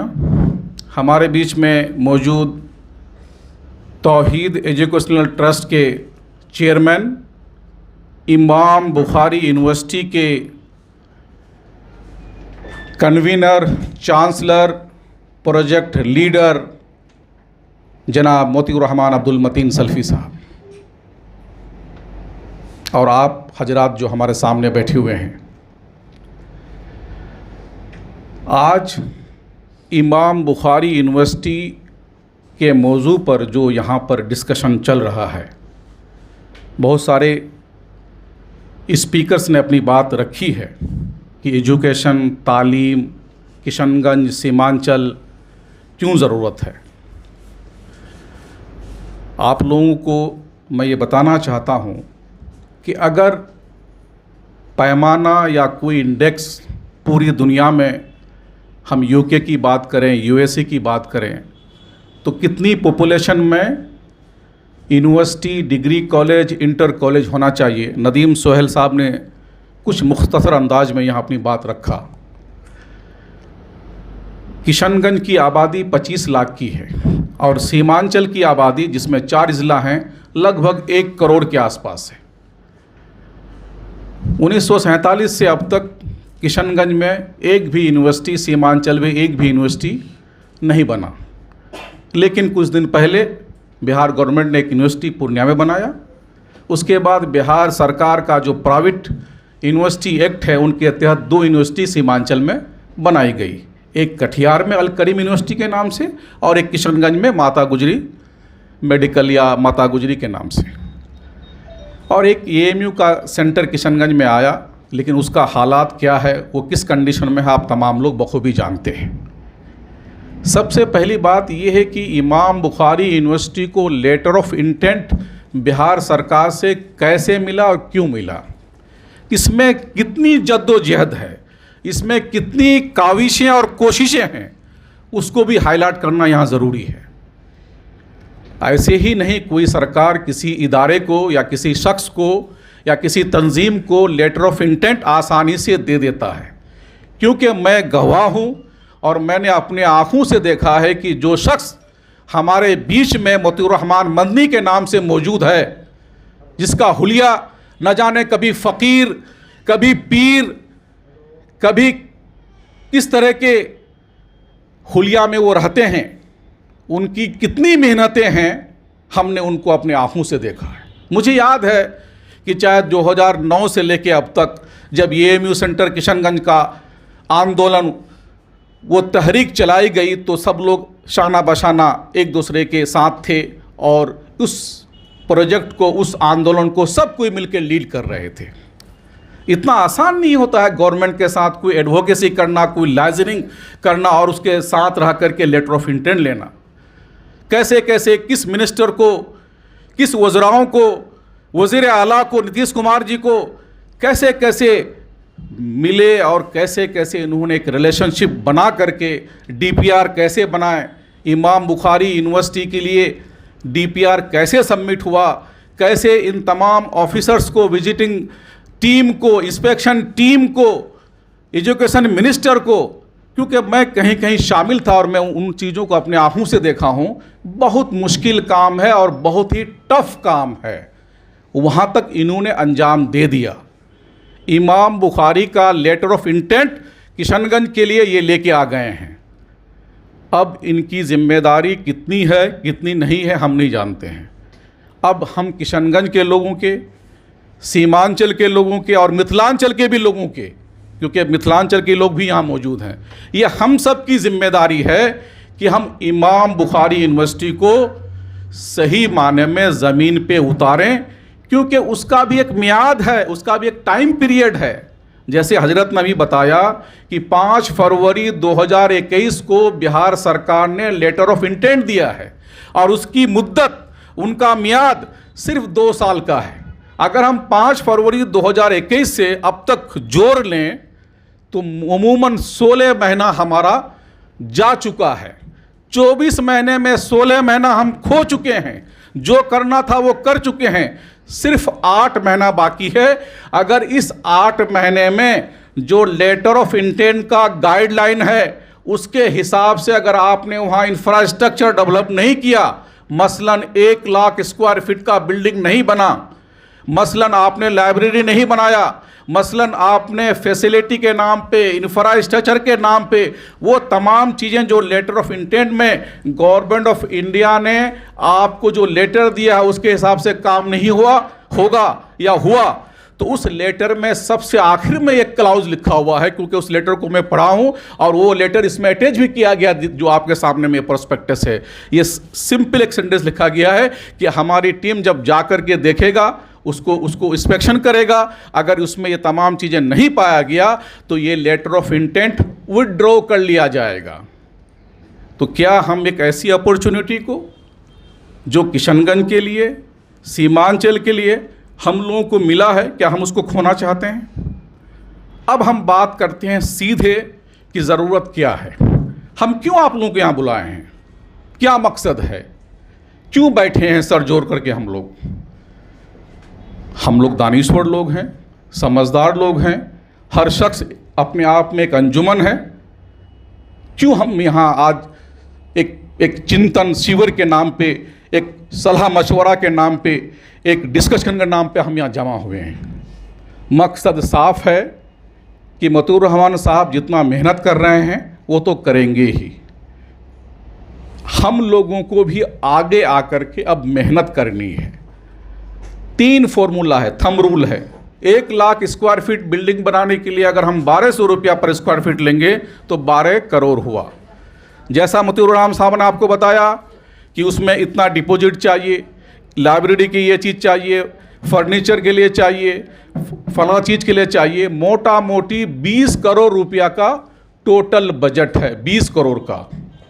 और उस 20 करोड़ रुपया में अल्हम्दुलिल्लाह मुझे एग्जैक्ट फिगर पता नहीं है, लेकिन ये बात मैं यहाँ अपने कॉन्फिडेंस से कह रहा हूँ कि 40% उस 20 करोड़ का मुझे लगता है अब तक जमा हो गया है, अल्हम्दुलिल्लाह। और ये इतना सादा बना दिया गया है कि 1 स्क्वायर फीट का आप ताउन कीजिए 1200 रुपया, 10 स्क्वायर फीट क्या कीजिए मल्टीप्लाई 10, 100 स्क्वायर फीट का कीजिए मल्टीप्लाई 10, 1200। तो ये एक ग्रुप बना करके हम सब लोग समझदार हैं, हम सब लोग समझते हैं, और जो किशनगंज के लोग खास करके जहाँ ज़्यादा मेजॉरिटी में किशनगंज के लोग हैं, हम तमाम लोगों को इसमें आगे बढ़ना पड़ेगा। सिर्फ अपना कंट्रीब्यूशन नहीं देना है। मुझे लगता है कि अगर हम 5 ग्रुप इसका बना लें, क्लासिफिकेशन 5 ग्रुप का कर दें, एक ग्रुप को मैं लीड करूं या कोई लीड करे मैं उनके साथ चला जाऊं, एक ग्रुप को मतलू साहब लीड करे, एक ग्रुप को जो हमारे बीच में जो सबसे बड़े एकेडमिशियन लोग बैठे हुए हैं जामिया हमदर्द के, आज इस बात को कहते हुए बहुत खुशी हो रही है कि क्या हम लोग आज से 20 साल पहले ये सोच सकते थे कि जामिया हमदर्द का वाइस चांसलर किशनगंज का होगा? 20 साल पहले ये कभी सोचे थे कि जामिया हमदर्द का सबसे बड़ा एकेडमिशियन, सबसे बड़ा चीफ प्रोक्टर, डीन हमारे किशनगंज का होगा? क्या हम सोच सकते थे कि चाहे वो डिपार्टमेंट ऑफ फार्मेसी हो, वहाँ पर हमारे इलाके के लोग होंगे? उजैर साहब बैठे हुए हैं। क्या हम ये कभी सोचे थे कि जो एडमिनिस्ट्रेशन है, जो डिप्टी रजिस्ट्रार होगा, वो हमारे किशनगंज का होगा? क्या हम कभी सोचे थे कि मंसूर साहब यहाँ आकर के एक बहुत बड़े कॉस्मेटिक के नाम पे, होम अप्लायंसेस इंडस्ट्री के नाम पे बहुत बड़ा इंडस्ट्री चला रहे होंगे? क्या हम ये कभी सोचे थे कि कैसर साहब जो एक मैन पावर का, ये टिकटिंग का, ट्रेवलिंग का बहुत बड़ा काम कर रहे हैं? कभी हम सोचे थे कि सोमथा जो एक जगह है कोचाधामन में, वहाँ के आदिल साहब आकर के बैंकिंग सेक्टर में एक बड़ा नाम करेगा? कभी हम ये सोचे थे कि आज हमारे बीच में इंजीनियर उबैद साहब बैठे हुए हैं, न जाने कितने प्रोजेक्ट पे बड़े पैमाने पे काम कर चुके हैं, आज माशाल्लाह एक अच्छे बिजनेसमैन हैं, कंसल्टेंट हैं। मैं तो ये कहता हूं मतलूब साहब आज इंटरनेशनली एक ऐसे कंसल्टेंसी प्रोवाइड करते हैं जिनका नाम सिर्फ इंडिया में नहीं पूरे दुनिया में नाम चल रहा है। जितना नाम मैं लिया या जो नाम ले नहीं पाया, अगर हम लोग एक टीम बना लें तो 5-5 लाख रुपया का इंशाल्लाह वहाँ से कलेक्शन आएगा। मेरा मकसद ये है कि ये जो मीटिंग यहाँ हो रही है, इस मीटिंग से 50 लाख रुपया जमा होना चाहिए और वो पैसा सीधा सीधा इमाम बुखारी के अकाउंट में जाएगा जो इनके नाम से अकाउंट किया हुआ है। 5 लाख की जिम्मेदारी हम लेते हैं। हम एक ग्रुप बनाएंगे 4 लोगों का, उसमें 5 लाख की जिम्मेदारी हम लेते हैं। इंशाल्लाह हम 5 लाख रुपया डोनेट करेंगे। हम कितना करेंगे इंशाल्लाह उस 5 लाख में करेंगे। हम 4-5 लोगों की टीम बना लें, कैसर भाई आप टीम बना लें, मंसूर साहब एक टीम बना लें, इंजीनियर उबैद साहब एक टीम बना लें, काजी सबीहुर रहमान साहब हमारे बीच में बैठे हुए हैं। आप जानते हैं अल्ताफ हाई स्कूल का प्रोडक्ट, जहाँ से मैं भी तालीम हासिल किया हूँ, इनके फादर उस स्कूल के फाउंडर में से हैं और आज एसोसिएट वाइस प्रेसिडेंट हैं। मतलब वाइस प्रेसिडेंट किशनगंज का आदमी, वो भी कौन सी मल्टीनेशनल कंपनी में। मतलब ये सोचने वाली बात है कि जब हम लोग अपना ज़िंदगी का शुरुआत करियर इंजीनियरिंग करके आए तो AVP, vice president, technical director सोच भी नहीं सकते थे। मुझे लगता है कि सब कुछ हमारे पास है, हल हमारे पास है, सॉल्यूशन हमारे पास है। अगर इस ऑडियंस से 50 लाख रुपया इमाम बुखारी को डोनेट हो जाता है, जो ग्रुप बनेगा 5 लोगों का एक ग्रुप, 10 ग्रुप बनाते हैं, एक ग्रुप को 5 लाख की जिम्मेदारी देते हैं। अगर 5 लाख में एक कमरा बनेगा तो उसमें उनका नाम भी लिखा जाएगा। मुझे लगता है कि इसका परमिशन लेने की मुझे ज़रूरत नहीं है। चेयरमैन साहब इससे एग्री करेंगे, इत्तेफाक रखेंगे कि जो आदमी एक ग्रुप बना के डोनेट करेगा, वो जो नाम देगा उस नाम से वो कमरा तब तक उस नाम से रहेगा जब तक दुनिया कायम रहेगा। तो मुझे लगता है कि हम बाकी जो हमारे स्पीकर्स हैं, मैं बीच में इसलिए मुझे आना पड़ा कि हमको जो मकसद है इस मीटिंग का, देखिए 20 करोड़ का हम हिस्सा तो नहीं बन सकते हैं, लेकिन कतरा कतरा दरिया में शबद। हमें लगता है कि जब 1200 रुपया देने वाला आदमी होता है, और चेयरमैन साहब ने ये बात अपने गुफ्तगू में यहाँ पर कही कि 1200 रुपया देने वालों की तादाद बहुत ज़्यादा है। आप 1200 रुपया भी दीजिए, कोई विषय नहीं, वेलकम, इस्तकबाल है। लेकिन हम लोग जो यहाँ हैं सब लोग अल्लाह का शुक्र है साहिब निसाब नहीं हैं, साहिब हैसियत हैं। जब हम साहिब हैसियत हैं, हम एक ग्रुप बनाएं, उस पर डिस्कशन करें, उस पर डिबेट करें और यकीनन इसका हल निकलेगा। अब मैं आता हूँ कि जामिया हमदर्द आज अल्हम्दुलिल्लाह किशनगंज के बहुत सारे लोग उसमें काम करते हैं, अच्छे पोजीशन में हैं। अफसार भाई को भी यहाँ आना था लेकिन उन्होंने माजरत की, कहीं इंगेज हैं वो। ये मीटिंग बहुत ही शॉर्ट टाइम में बुलाया गया, 11:30 बजे मैं फ़ोन किया हूँ सरवर साहब को और वो एग्री हुए। देखिए सरवर साहब को समझना बहुत मुश्किल है। इस शख्स को मैं जानता हूँ कि ये आदमी कितना खुददार किस्म के आदमी है। इनके अंदर में बहुत सारी चीज़ें ऐसी हैं जो हम लोग ले नहीं पाते हैं। हमको आपस में रिलेशनशिप डेवलप करके अगर हम रिलेशन का भी इस्तेमाल कर लें और उस रिलेशन को अपने सर्किल से बाहर जाकर के हम इस्तेमाल कर लें तो यकीनन इसका हल है। मैं आप लोगों से अब अलग हो रहा हूँ, जुदा हो रहा हूँ, क्योंकि हमको सबको सुनना है। और मैं निहाल बाबू को कहता हूँ, निहाल बाबू आप 10-15 मिनट के लिए ओपन हाउस कीजिए, मतलूब भाई को पूरी जिम्मेदारी दीजिए, टाइम दीजिए, वो अपनी बात रखेंगे। मतलूब भाई को मैं जानता हूँ, जिस सोसाइटी में मैं रहता हूँ, मैं अभी मेरा जाने का 2 साल हुआ है, वहाँ वो 6-7 साल से रह रहे हैं। इंसान स्कूल के प्रोडक्ट हैं। इंसान स्कूल के नेटवर्किंग इतना मजबूत है, not in India only, abroad में भी उस नेटवर्किंग को इस्तेमाल कर सकते हैं। EMU के अलमुनाई वहाँ का इस्तेमाल कर सकते हैं। मंसूर साहब देखने में बहुत शरीफ हैं और वो शरीफ सिर्फ देखने में नहीं, अंदर से भी हैं। इन लोगों को इस्तेमाल करना पड़ेगा, इन लोगों को इग्नाइट करना पड़ेगा। देखिए जब एक आदमी आगे जाकर के छलांग लगाता है ऊपर से समुंदर में या नदी में तैरने के लिए, डूबने के लिए या उसको आजमाने के लिए, तो पीछे वाला सब लगाता है। एक आदमी, एक ग्रुप हमको तैयार करना पड़ेगा। इंशाअल्लाह इसमें कामयाबी मिलेगी। अब इंजीनियर साजाद साहब हैं, आदिल साहब हैं, ये नहीं कि जो हमारे लाइक माइंडेड लोग हैं हम उसको टीम बनाएं। अगर मैं किसी को जानता हूं, बहुत करीब से मेरा दोस्त है, तो उस टीम में वो नहीं रहेगा। हम पहले 5, 6, 7 लोगों का एक नाम लें, टीम लीडर बनाएं, उनके साथ अटैच करें। हम तो ये जानते हैं, क्योंकि मैं अलीगढ़ मुस्लिम यूनिवर्सिटी में पढ़ाई किया हूँ, तबलीग जमात में भी किया हूँ, तश्कील करना हमको आनी चाहिए। हमको चिल्ला निकालने वाली टीम बनानी पड़ेगी। जब तक हम चिल्ला निकालने वाली टीम नहीं बना पाएंगे, कामयाबी नहीं मिलेगी। और हमें बहुत जल्दी भी नहीं है कि मुझे आप 1 महीने में पैसा दे दीजिए। हमको मेहनत करना है, 10 दिन मेहनत करना है। हमारे बीच में इम्तियाज़ नूरानी साहब जो इस मजलिस के सदर हैं, हमारे बड़े भाई हैं, दोस्त हैं, कोलीग हैं। अल्हम्दुलिल्लाह मैं ऐसा नौजवान इतना जल्दी में उभरता हुआ पॉलिटिकली, सोशली, एजुकेशनली और बाकी चीज़ इकोनॉमिकली कितना मजबूत आप सब जानते हैं। मुझे लगता है कि अगर हम तमाम लोग ठान लें, यहाँ जितने लोग बैठे हुए हैं, तो उस 20 करोड़ का 0.5% या हिस्सा तो बन सकते हैं एक आदमी। हमको बहुत ज़्यादा टारगेट नहीं है, 20 करोड़ का 50 लाख, 2.5% हुआ तो 2.5%। और देखिए कितना अच्छा फिगर आ गया, 2.5% ज़कात भी दे रहा है हम लोगों को। एक फॉर्चुनेटली 2.5% ज़कात है हम लोगों पे। तो मेरा पॉइंट ये है कि बहुत छोटा टारगेट है, 20 करोड़ का 2.5% 50 लाख, ये हम लोग को अहद करना है। और मुझे लगता है कि अगर अहद हम लोग कर लेंगे तो इंशाल्लाह ये जो नशिस्त है, ये जो मीटिंग है, ये कामयाब होगा। और इसी पर्पज़ से, इसी मकसद के तहत इस मीटिंग को बुलाया गया है।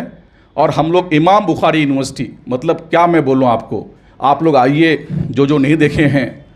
जैसे निहाल बाबू ने कहा वहाँ तालीम कैसे होती है, 2500 बच्चियाँ पढ़ती हैं मदरसा में, 2000 बच्चे पढ़ते हैं, ITI कॉलेज है, स्कूल है। उसके बाद यूनिवर्सिटी अगर बन जाएगा तो सबसे ज़्यादा फ़ायदा किनको होगा? मुझे लगता है कि जितने लोग यहाँ बैठे हुए हैं, आपके कोई बच्चे वहाँ पढ़ने नहीं जाएगा। सब दिल्ली वाले हैं, सब मेट्रोपॉलिटन सिटी वाले हैं, सबके बच्चे यहीं पढ़ेंगे। लेकिन वो अगर हमको उस इलाके के लिए कुछ पे बैक करना है, अगर हम सचमुच में अपने इलाके से मोहब्बत करते हैं, अपनी मिट्टी से मोहब्बत करते हैं, अगर पे बैक करना है, तो हमें एक मकतब चलाने के लिए, एक स्कूल खोलने के लिए कितने दिक्कतें, दुश्वारियाँ आती हैं। लेकिन एक यूनिवर्सिटी का अपॉर्चुनिटी है। मैंने कहा कि सिर्फ 8 महीना बाकी है। अगर 8 महीना में जो गाइडलाइन है उसके हिसाब से यूनिवर्सिटी को नहीं बनाया गया तो हम इस अपॉर्चुनिटी को खो देंगे। और मतियुर रहमान साहब जितनी मेहनत कर रहे हैं, 4 घंटा 3 घंटा नहीं सोते हैं। मैं इनको कभी फ़ोन करता हूँ तो 5 बजे सुबह एयरपोर्ट पे मिलते हैं, कभी फ़ोन करता हूँ 12 बजे 2 बजे तो फ़ोन उठा लेते हैं। तो सोते कब हैं? जुनून, एक मजनू के तहत, मजनू के तरह ये भी काम कर रहे हैं। हम लोग को इनका साथ देना चाहिए, इस इदारे को बचाना चाहिए, इनका ताउन करना चाहिए। जुनैद हारिस साहब रहने वाले गाज़ीपुर के हैं, जामिया में प्रोफेसर हैं। इनको क्या पड़ा किशनगंज के लिए, सीमांचल के लिए, बेपनाह मोहब्बत करते हैं। हम लोग उतना किशनगंज नहीं गए होंगे लास्ट 3-4 साल में जितना फ्रीक्वेंट ये विजिटर है किशनगंज के, क्योंकि मोहब्बत करते हैं इदारे से, मतीउर रहमान साहब से। हमको मोहब्बत पैदा करना पड़ेगा, हमको एक टीम बनानी पड़ेगी। और मैं बार बार कह रहा हूँ कि जितने लोग यहाँ बैठे हुए हैं, मैं सबका नाम तो एक एक करके ले चुका हूँ, सब अपने आप में अंजुमन हैं। ये काम आसानी से हो सकता है, ये काम हम कर सकते हैं, बस थोड़ी सी इनिशिएट कर लें। और आखिर में एक बात कह कर मैं आपसे अलग हो रहा हूँ कि जुनैद हारिस साहब ने जो इशारा किया, आप हमसे नफ़रत कीजिए, मेरी खाना पीना से, मेरे चेहरे से, मेरे ओढ़ना पना से आप नफ़रत कीजिए, लेकिन जो मिशन है उससे नफ़रत मत कीजिए। मिशन को कामयाब होने दीजिए। इनफरादी तौर पे अगर किसी को किसी से भी नफ़रत है, किसी को किसी से भी दुश्मनी आप रखिए, लेकिन प्रोजेक्ट को कामयाब होने दीजिए। मुझे लगता है इसी रास्ते पर चलने से अलीगढ़ मुस्लिम यूनिवर्सिटी कामयाब रहा। अगर सीमांचल का अलीगढ़ मुस्लिम यूनिवर्सिटी बनाना है तो इमाम बुखारी यूनिवर्सिटी को साथ दीजिए। यकीनन एक दिन अलीगढ़ से बड़ा ये प्रोजेक्ट बनेगा। बहुत बहुत शुक्रिया। बहुत बहुत शुक्रिया असलम भाई, आपने सारी बातें कह दी और अल्हम्दुलिल्लाह सारी कीमती बातें यहाँ आ गई हैं। अभी आपने मंसूर साहब का जिक्र किया। दोस्तों आपको बताता चलूँ कि मंसूर भाई को हमने फ़ोन किया था किशनगंज में रहते हुए। आप यकीन जानिए मेरे फ़ोन मैंने इमाम बुखारी यूनिवर्सिटी की हमने शुरुआत ही की थी बोलने के लिए। उनका जो दर्द दिखा मुझे, वाकई में जो दर्द दिखा, मैं उसको शायद शब्दों में बयान नहीं कर सकता। फिर मैंने मंसूर भाई की बात कराई मौलाना मतीउर रहमान साहब से। तो ये तो है कि आप तमाम लोगों में जज्बा है। और असलम भाई ने जो बात कही है, और हम सबको अगर हम लोग अगर अज़्म कर लेंगे, ठान लेंगे, तो इंशाल्लाह ये बहुत छोटा सा काम है, इंशाल्लाह ईज़िली हम लोग कर लेंगे।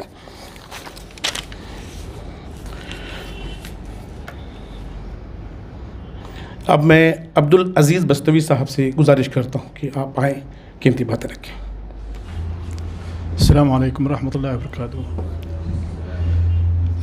मैं अपनी बात सिर्फ एक पॉइंट से शुरू करूँगा कि हम अभी ज़िक्र कर रहे थे 1200 रुपये पर स्क्वायर फुट। अभी मेरी कल ही एक मस्जिद के सिलसिले में किसी से बात हो रही थी। मक्का और मदीना के बीच में शाहराह पर एक छोटी सी मस्जिद थी, उसको तोड़ करके वो बहुत बड़ी मस्जिद बना रहे हैं, बहुत बड़ी। और उन्होंने सब लोगों से 12 रियाल फ़ी आदमी इश्तराक, 12 रियाल फ़ी आदमी का ऐलान किया है। तो मेरे कहने का मतलब है कि एक छोटी सी मस्जिद जो शार आम पर है, मदीना से मक्का जाते हुए, उसका प्रोजेक्ट मल्टी मिलियन का है। और उसमें जो उनकी सोच है कि हम चाहते हैं ज़्यादा से ज़्यादा लोग शरीक हों, 12 रियाल फ़ी आदमी। तो ये जो एक पहल है 1200 रुपये पर स्क्वायर फीट, मेरा ख्याल ये बहुत अच्छी चीज़ है। और हमारा सबका यह अज़्म होना चाहिए कि इस प्रोजेक्ट को बग़ैर किसी ताख़ीर के जितना जल्द मुमकिन हो। और फिर एक चीज़ और मैं कहना चाहूँगा कि ये हमारा पहला और आखिरी मकसद नहीं होना चाहिए। हम अगर हिंदुस्तान की आबादी के हिसाब से अपनी मुस्लिम आबादी की निस्बत निकालें तो एक यूनिवर्सिटी से हमें काम चलने वाला नहीं है। तो हम अपने अंदर ये जुनून बाकी रखें कि भाई इमाम बुखारी पहले मुकम्मल करें, इसके बाद फिर हमें दूसरी यूनिवर्सिटी भी बनाना है। और जो यहाँ पे मुफक्किर लोग बैठे हैं उनको इस चीज़ पे सोचना चाहिए कि हमें जो है मुख्तलिफ़ हिंदुस्तान के मुख्तलिफ़ हिस्सों में और भी यूनिवर्सिटियाँ बनानी चाहिए, ताकि हमारी कौम जो है जो इस दर्जे पे पहुँच चुकी है कि मैं जब बहुत से इदारों में जाता हूँ तो मेरे पास एक ही चीज़ नज़र आती है कि किसी भी ऊंचे ओहदे पे 1% भी लोग नहीं मिलते हैं। चाहे मैं बैंकिंग सेक्टर में जाऊं, चाहे मैं किसी भी मिनिस्ट्री में जाऊं, किसी भी जगह कहीं भी चले जाए, बस गिने चुने 2-4 नाम दिखाई देते हैं। ये बहुत बड़ा साना है और ये काम सिर्फ इमाम बुखारी यूनिवर्सिटी से मुकम्मल नहीं होगा, लेकिन उसके लिए हमें पहले इमाम बुखारी यूनिवर्सिटी मुकम्मल करनी पड़ेगी और उसके बाद हमें शेख जैसे और भी शेख पैदा करने होंगे जिसके अंदर ये जज्बा हो। हम इस अपने नेटवर्किंग माहौल को पैदा करके ऐसे भी शयूख पैदा करने पड़ेंगे जिनके अंदर ये जज्बा हो कि ये इस फ़िक्र को आगे लेके चलें, ताकि कौम बेदार हो। कौम का जागना बहुत ज़रूरी है। कौम सो रही है।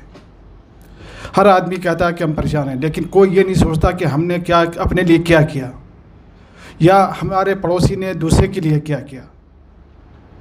तो ये बहुत अहम हिस्सा है। और मैं इसी चीज़ पे लोगों से जिक्र करता हूँ कि भाई जब तक कौम खुद नहीं जागेगी कुछ नहीं होगा। इसलिए हर फ़र्द का यहाँ पे फ़र्ज़ बनता है। देखिए एक हदीस है, तलबुल इल्म फ़रीज़ा, इल्म का हासिल करना फ़र्ज़ है। हर आदमी जानता है, लेकिन क्या हर आदमी इस पर अमल कर रहा है? अब उसका फ़र्ज़ कैसे हासिल होगा? अगर हमारे अंदर वसाइल हैं तो हम उनको वसाइल को दें। हमारे पास पैसा है, हम पैसा दें। हमारे पास दीनी मालूमात है, हम दीनी मालूमात दें। हमें दुनियावी मालूमात है, दुनियावी मालूमात दें। जो भी दे सकते हैं दें। लेकिन क्या हम ऐसा कर रहे हैं? तो ये हमें सोचना पड़ेगा। और आखिर में मैं आप लोगों के लिए बता दूं कि मैंने इमाम बुखारी यूनिवर्सिटी का दौरा भी किया था और मैं शख्सी तौर पर काफ़ी मुतासिर हुआ था। जगह, रकबा, वहाँ के तुल्ला, वहाँ के असातिज़ा, वहाँ के गर्ल्स कॉलेज और दूसरे मदारिस, तो ये जितने और मैंने शख्सी तौर पे घूमे हैं और देखे हैं, उनके मुकाबले में काफ़ी अच्छा लगा। तो ये एक अच्छी पहल है और इसमें मैं अच्छी नहीं कहूँगा, बल्कि मैं कहूँगा ये बहुत अहम तरीन पहल है। और इस अहम तरीन पहल में हमारा फ़र्ज़ होना चाहिए, ज़िम्मेदारी नहीं, फ़र्ज़ भी होना चाहिए कि हम जितनी भी मुमकिन कोशिश हो सके हम इसमें इसका शिरकत करें। अब मैं बड़े ही एहतराम के साथ, इज़्ज़त के साथ दूरदर्शन से ताल्लुक़ रखने वाले जनाब शमीम साहब, सीनियर सहाफ़ी, आपसे गुजारिश है कि आएँ अपनी बात रखें। अस्सलाम वालेकुम। जैसे ये एक हकीकत है कि किसी भी मुआशरे या सोसाइटी की तरक्की का जो एक बेस पॉइंट है वो तालीम है। हमारे मुआशरे की तरक्की के लिए तालीम नहायत ही ज़रूरी है और इसकी जो बुनियाद है स्कूल, कॉलेज, यूनिवर्सिटीज़, ये चीज़ें हैं। मुझे इत्तफ़ाक़ हुआ, मैं किशनगंज शहर से ही ताल्लुक़ रखता हूँ। वहाँ पे एक गांव है लहरा, मैं लहरा फुलवारी से हूँ। तो इसके पहले मैं गया भी, मुलाकात हुई हज़रत से, मैं वहाँ पे गया था। तो वाकई वहाँ पे अगर आप लोग जाएं, अक्सर लोग खैर वहीं से हैं, अगर गए भी होंगे, अगर नहीं गए हों तो आप जाके देखें कि वाकई इन्होंने क्या काम किया है वहाँ पे। जितने भी उसके इदारे हैं, ITIs हैं, मदरसे हैं, उसके बच्चों के लिए क्या इंतज़ाम किया और क्या वहाँ वाकई पढ़ाई होती है। तो आज ये जो ज़माना है हमारे अपने मुआशरे के ताल्लुक़ से, हमें इसकी ज़रूरत है। आज हमें लॉयर्स चाहिए, वकील चाहिए, हमारे अपने मुआशरे से वो बच्चे निकल के आएँ।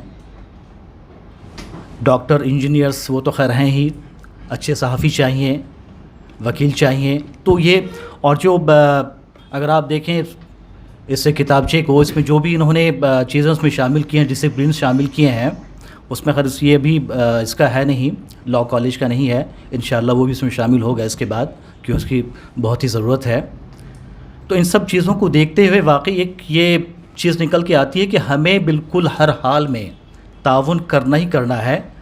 आज हम यहाँ पे एक बिल्कुल फर्म विल के साथ ये इरादा करें कि जैसे भी हो इसे पाए तकमील तक हमें पहुँचाना ही पड़ेगा, तभी हम इस मिशन में कामयाब हो पाएंगे। और जो हमें पे बैक करना है तभी हम वो कर पाएंगे। तो हमें आज ये यहाँ पे बैठ के इस काम को करना पड़ेगा और हमें सोचना पड़ेगा इसके बारे में। शुक्रिया, बहुत बहुत शुक्रिया शमीम साहब। अब मैं मतलूब हसन साहब से गुजारिश करता हूँ कि आप आएँ, अपनी कीमती बात रखें। अस्सलाम वालेकुम। मेरे ख्याल से काफ़ी वक्त हो गया, बहुत ज़्यादा वक्त नहीं लूँगा। बस छोटी सी बात यह है कि मैं इंसान स्कूल से ताल्लुक़ रखता हूँ और भी मेरे कई भाई लोग हैं यहाँ पे जो सीनियर्स भी हैं, जूनियर्स भी हैं, जो इंसान स्कूल से ताल्लुक़ रखते हैं। सैयद हसन साहब का भी ख्वाब था बेसिकली कि वो यूनिवर्सिटी कायम करें। कई बार हम लोग जब मैट्रिक वगैरह में थे इस बात का डिस्कशन होता था करें, उनका वो ख्वाब पूरा नहीं हो पाया और शायद इसकी उम्मीद भी नहीं है आगे, क्योंकि ऐसे हालात नहीं वहाँ पे। लेकिन बहुत अच्छी चीज़ ये है कि मतीउर रहमान साहब ने इस चीज़ को इनिशिएटिव लिया है कि वहाँ पे एक यूनिवर्सिटी कायम करें और इसमें सपोर्ट हम लोग का इंशाल्लाह पूरा रहेगा। जैसे असलम भाई ने भी कहा, सारी चीज़ें जो सपोर्ट सिस्टम हम लोग ज़रूर प्रोवाइड करेंगे उसके लिए। और बाकी चीज़ें जो इंफ्रास्ट्रक्चर है, जो इन्वेस्टमेंट्स हैं, जो पैसे हैं, वो एक तरफ है, क्योंकि बहुत सारे एजुकेशनिस्ट भी यहाँ पे PhDs हैं, डॉक्टर्स हैं यहाँ पे, डॉक्टरेट्स हैं। तो एक जो सेकंड लेवल होना चाहिए उसके बाद, जब ये इंशाल्लाह 1 साल के बाद जो टारगेटेड अमाउंट है वो पूरा हो जाए, इंफ्रास्ट्रक्चर डेवलप हो जाए, ऐसी निश्चित फिर दोबारा भी होनी चाहिए कि एजुकेशन को कैसे आगे बढ़ाएं, क्योंकि it's not only about higher education, it's about like excellence in higher education. जैसे जामिया यूनिवर्सिटी में है, जामिया हमदर्द में है, आप ये देखेंगे कि अलीगढ़ मुस्लिम यूनिवर्सिटी टॉप 10 कॉलेजेस में देखेंगे तो एकेडमिकली अगर आप देखें तो अलीगढ़ मुस्लिम यूनिवर्सिटी और जामिया मिलिया इस्लामिया का नाम आता है in terms of quality of education. तो हम लोग एक मिशन ये भी साथ में रख सकते हैं कि नॉट ओनली इस्टेब्लिशमेंट ऑफ सब Imam Bukhari university, establishment of a very higher quality educational institution, मकसद वो होना चाहिए। और उसके लिए भी एक बाकी नशिश भी होनी चाहिए, सिटिंग्स होनी चाहिए। लेकिन फ़िलहाल तो ज़रूरत इस बात की है कि सब लोग आगे बढ़ें और जैसे जैसे जिस लेवल पे भी कंट्रीब्यूट कर पाएँ।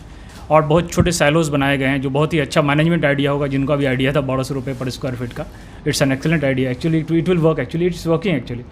तो ये बहुत ही अच्छा तरीका है, क्योंकि आप इसमें हर आदमी पार्टिसिपेट कर सकता है अपने लेवल के हिसाब से, अपने स्टेप्स के हिसाब से। तो हमारा कंप्लीट सपोर्ट है मतीउर रहमान साहब के लिए, और जिस लेवल पे भी हम लोग काम कर सकते हैं इंशाल्लाह उस लेवल पे ज़रूर काम करेंगे। इसके लिए बहुत बहुत शुक्रिया। बहुत बहुत शुक्रिया जनाब। अब मैं हाजी मंसूर साहब से गुजारिश करता हूं कि आप आएँ, अपनी बातें रखें। हाजी मंसूर साहब हमारे लास्ट स्पीकर हैं। आप में से कोई अगर अपनी बात रखना चाहें तो मंसूर साहब के बाद अपनी बात रख सकते हैं। अस्सलाम वालेकुम। बहुत खुशी की बात है कि हमारे किशनगंज में इमाम बुखारी यूनिवर्सिटी का आगाज़ हो रहा है। अल्हम्दुलिल्लाह इसकी इतनी खुशी है कि लफ्ज़ों में बयान नहीं कर सकते। मौलाना मतीउर रहमान साहब को मैं जानता हूँ, डायरेक्ट तो मुलाकात नहीं हुई, इनके अब्बू से मुलाकात हुई थी। मेरे शहर वो कमिश्नर है उनके घर। अल्हम्दुलिल्लाह इनके अब्बू इतने सीधे साधे, लेकिन इनका अपना एक विज़न और मिशन था जिसको आगे लेके ये चल रहे हैं मतीउर रहमान साहब।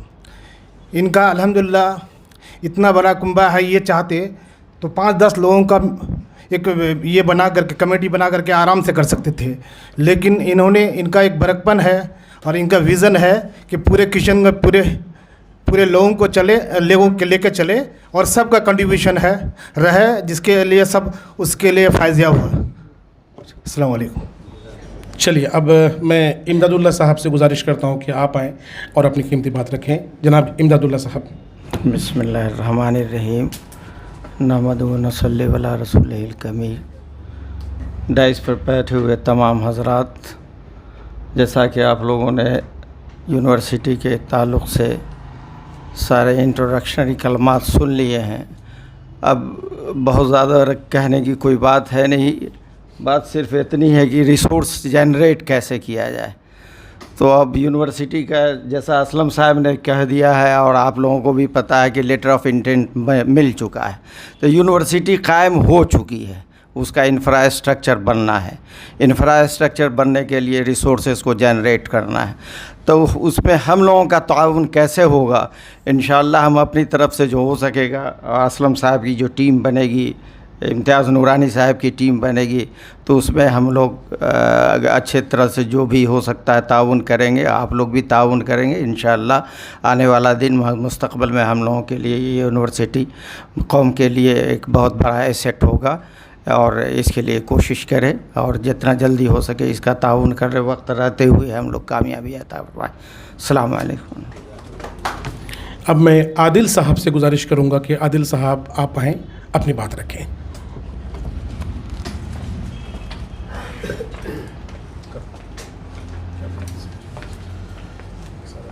अस्सलाम वालेकुम।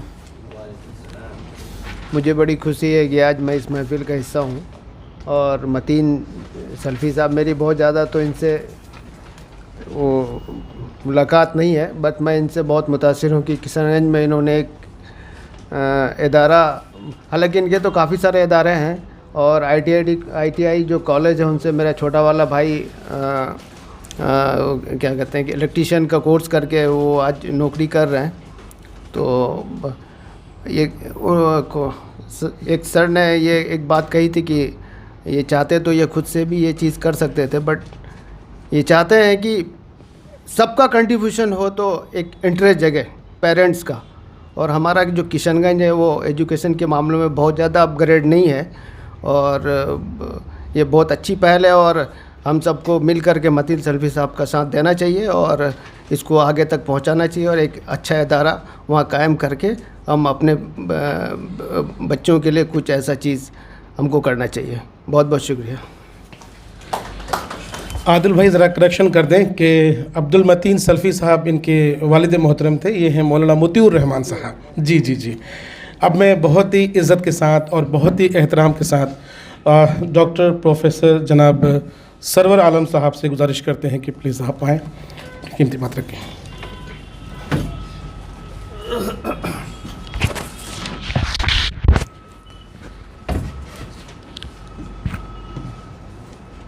जनाब इंजीनियर असलम साहब, अब्दुल अजीज़ साहब, इम्तियाज़ साहब, जुनैद साहब, मौलाना मोतिउर रहमान साहब, अस्सलाम वालेकुम।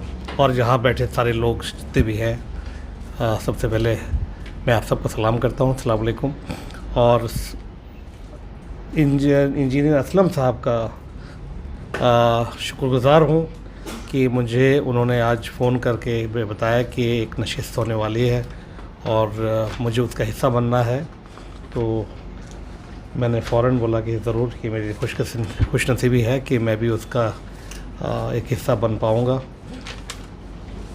जहाँ तक कि इमाम बुखारी यूनिवर्सिटी का ताल्लुक़ है, ये बात मुझे मालूम हुआ कुछ 1-1.5 साल पहले तक, जब भी आपको लेटर ऑफ इंटेंट मिला था, उस टाइम में मुझे पता चला कि आपकी काविश का नतीजा ये निकला कि नीतीश कुमार साहब ने आपको ये लेटर ऑफ इंटेंट लेटर भिजवाया। मुझे मैं थोड़ा सा वक्त लेके कुछ साल पीछे जाना चाहूँगा। आज से कबल 30 साल पहले मेरी पहली मुलाकात आपके वालिद अब्दुल मतीन साहब से हुई थी, और वो ऐसा हुआ था कि मैं किशनगंज गया हुआ था किसी काम से, तो मेरे वालिद साहब का मेरे पास कॉल आया कि साहब आप कहाँ हो, आप मेरे चैम्बर में आओ। तो मैं नर्सिंग होम में उनके चैम्बर में गया तो देखा सामने एक साहब बैठे हुए हैं। मेरी मुलाकात नहीं थी उससे पहले। तो मेरे वालिद साहब ने मेरा उनसे इंट्रोडक्शन कराया कि ये हज़रत मौलाना मतीन साहब हैं और यहाँ पर तौहीद ट्रस्ट के चेयरमैन हैं और एक मदरसा चलाते हैं जो खगड़ा के आसपास है, और मैं चाहता हूँ कि आप जाएं इनके साथ और वो मदरसा देखें। तो वो वालिद साहब का हुक्म था और मैं फ़ौरन मौलाना मतीन साहब के साथ गया, और जब मैं देखा तो उस वक्त गर्ल्स एजुकेशन पे उन्होंने एक अलग से सेक्शन बनाया हुआ था। वो मेरे लिए एक आई ओपनर था कि क्या एक आदमी की सोच इस लेवल पे है कि हम गर्ल्स एजुकेशन को इतना प्रायोरिटी पे रखे हुए हैं और एक सेक्शन बना के एजुकेट कर रहे हैं अपने बच्चों को। मैं बहुत मुतासिर हुआ और मैंने उनसे कहा कि साहब आपके तौहीद ट्रस्ट से मैं हर तरह से जुड़ूँगा और जो भी मेरे लायक होगा आप मुझे बताइएगा। और हम लोग मिलते रहे और जब भी वो दिल्ली आते थे मेरी उनसे मुलाकात होती थी। लेकिन एक दिन मुझे बड़ा शौक़ लगा जब मुझे पता चला कि उनको हार्ट अटैक हुआ और वो इस दुनिया से चले गए। लेकिन साथ में इस बात की खुशी भी है कि जो वो काम अधूरा छोड़ के गए थे उसको आपने अपने कंधों पर उठाया है और पूरी ज़िम्मेदारी के साथ उसको आगे बढ़ाने का जो आपने कोशिश किया है उस पे आपको कामयाबी भी मिली है अल्हम्दुलिल्लाह, और इंशाल्लाह और भी कामयाबी मिलेगी। और ये जो तकरीब आज मुनक़्क़िद की गई है, इस तकरीब में जो असलम साहब ने अभी चंद बातें कही, वो एक समझता हूँ मैं इग्निशन का काम करना चाहिए। That's way to ignite. अगर मैं ये कहूँ कि जापान को तबाह किया था 1945 में एक एटम बम ने। वो एटम बम क्या है? एक रेडियो एक्टिव न्यूक्लियाई है जिसमें एटॉमिक फिशन होता है, एक ही न्यूक्लियाई है, लेकिन वो 1 से 2 और 2 से 4 और 4 से 8 और 8 से 16 और 16 से 32 आप मल्टीप्लाई करते चले जाइए, वो इस तरह से फिशन होता है इनफाइनाइट वेज में। तो ये जो 1200 रुपये स्क्वायर फुट की बात शुरू हुई है, ये एक समझिए कि एटम बम का प्रिंसिपल पे ही सोचना है, और ये एक बहुत बड़ा आपको इमदाद इससे आ सकता है। और जो एक बात इन्होंने कही कि उस लेटर ऑफ इंटेंट में ये लिखा हुआ है, जो मैंने पढ़ा भी, कि अगर 2 साल में आप जब एक कमेटी जाएगी सर्वे करने के लिए और वो कमेटी को ये लगेगा कि आप से जो चीज़ें तवक्का हैं वो उस पर आप नहीं उतर रहे हैं, तो ये लेटर ऑफ इंटेंट विड्रॉ कर लिया जाएगा। और ये हम सब के लिए एक बहुत ही शॉकिंग न्यूज़ होगा कि एक हमें जो मौका अल्लाह ताला ने दिया है कि एक इदारा वहाँ किशनगंज में कायम हो, वो मौका हमारे हाथ से निकल सकता है अगर हम वक्त रहते सही डिसीजंस ना लें, सही चीज़ों को सही तरीके से ना करें। मैं छोटे सा 3 यूनिवर्सिटी का मिसाल दूंगा, चाहे वो जामिया मिलिया हो, चाहे अलीगढ़ मुस्लिम यूनिवर्सिटी हो, चाहे जामिया हमदर्द हो। इत्तेफाक से इन तीनों इंस्टीट्यूशन से मेरा बहुत क्लोज़ इंटरेक्शन रहा है। मैं जामिया मिलिया में भी मैं रहा हूँ, अलीगढ़ मुस्लिम यूनिवर्सिटी तो मेरा अल्मा मैटर है, मैंने वहाँ से पढ़ा है, वहाँ से वो जो कुछ भी बना हूँ आज वो अलीगढ़ की देन है। और जामिया हमदर्द में मेरी खुशनसीबी है कि मैं वो पहला इंसान था केमिस्ट्री डिपार्टमेंट में, जब जामिया हमदर्द यूनिवर्सिटी बनी तो मेरा पहला अपॉइंटमेंट था। और वो मुझे इस बात का भी शर्फ है कि मैंने तब से लेकर अब तक हर वाइस चांसलर के साथ काम किया है और हर फाइनेंस ऑफिसर और रजिस्ट्रार को छोड़ के हर ओहदे पे काम किया है। तो ये यूनिवर्सिटी, चाहे वो अलीगढ़ मुस्लिम यूनिवर्सिटी हो, जामिया हमदर्द हो, चाहे जामिया मिलिया हो, इसमें कॉमन चीज़ क्या है कि इनके जो फाउंडर्स थे उन्होंने अपने साथ कुछ लोगों को लिया और वो कारवां बनता चला गया। वो शेर है ना, हम अकेले ही चले थे जानिब मंजिल मगर, लोग साथ आते गए और कारवां बनता गया। तो आपने जो ये इतना बड़ा फ़ैसला लिया और इसके लिए आप इतना मेहनत कर रहे हैं, कोशिश कर रहे हैं, और जो आपकी कोशिश जो रंग ला रही है, इंशाअल्लाह हम सब लोगों का फ़र्ज़ होता है कि हर जिस तौर पे भी हो सके उस तौर पे इसमें ताउन करें। कतरा कतरा से ही दरिया बन जाता है, तो उसमें हम लोगों को कोशिशें करना चाहिए कि कहीं भी किसी तौर पे भी पीछे ना हटें। जो असलम साहब ने एक बात और अच्छी बात कही कि ग्रुप्स बनाएं, और ऐसे ग्रुप्स बनाएं जो एक्टिव ग्रुप्स हो। देखिए होता क्या है कि हम आज ये तकरीब कर रहे हैं और जब हम यहाँ से चले जाते हैं और चले जाएंगे तो फिर हमारी बातें यहीं पर दफन हो जाती हैं, और जब ये यहीं पर दफन हो जाती हैं तो फिर आगे मामला बढ़ता नहीं।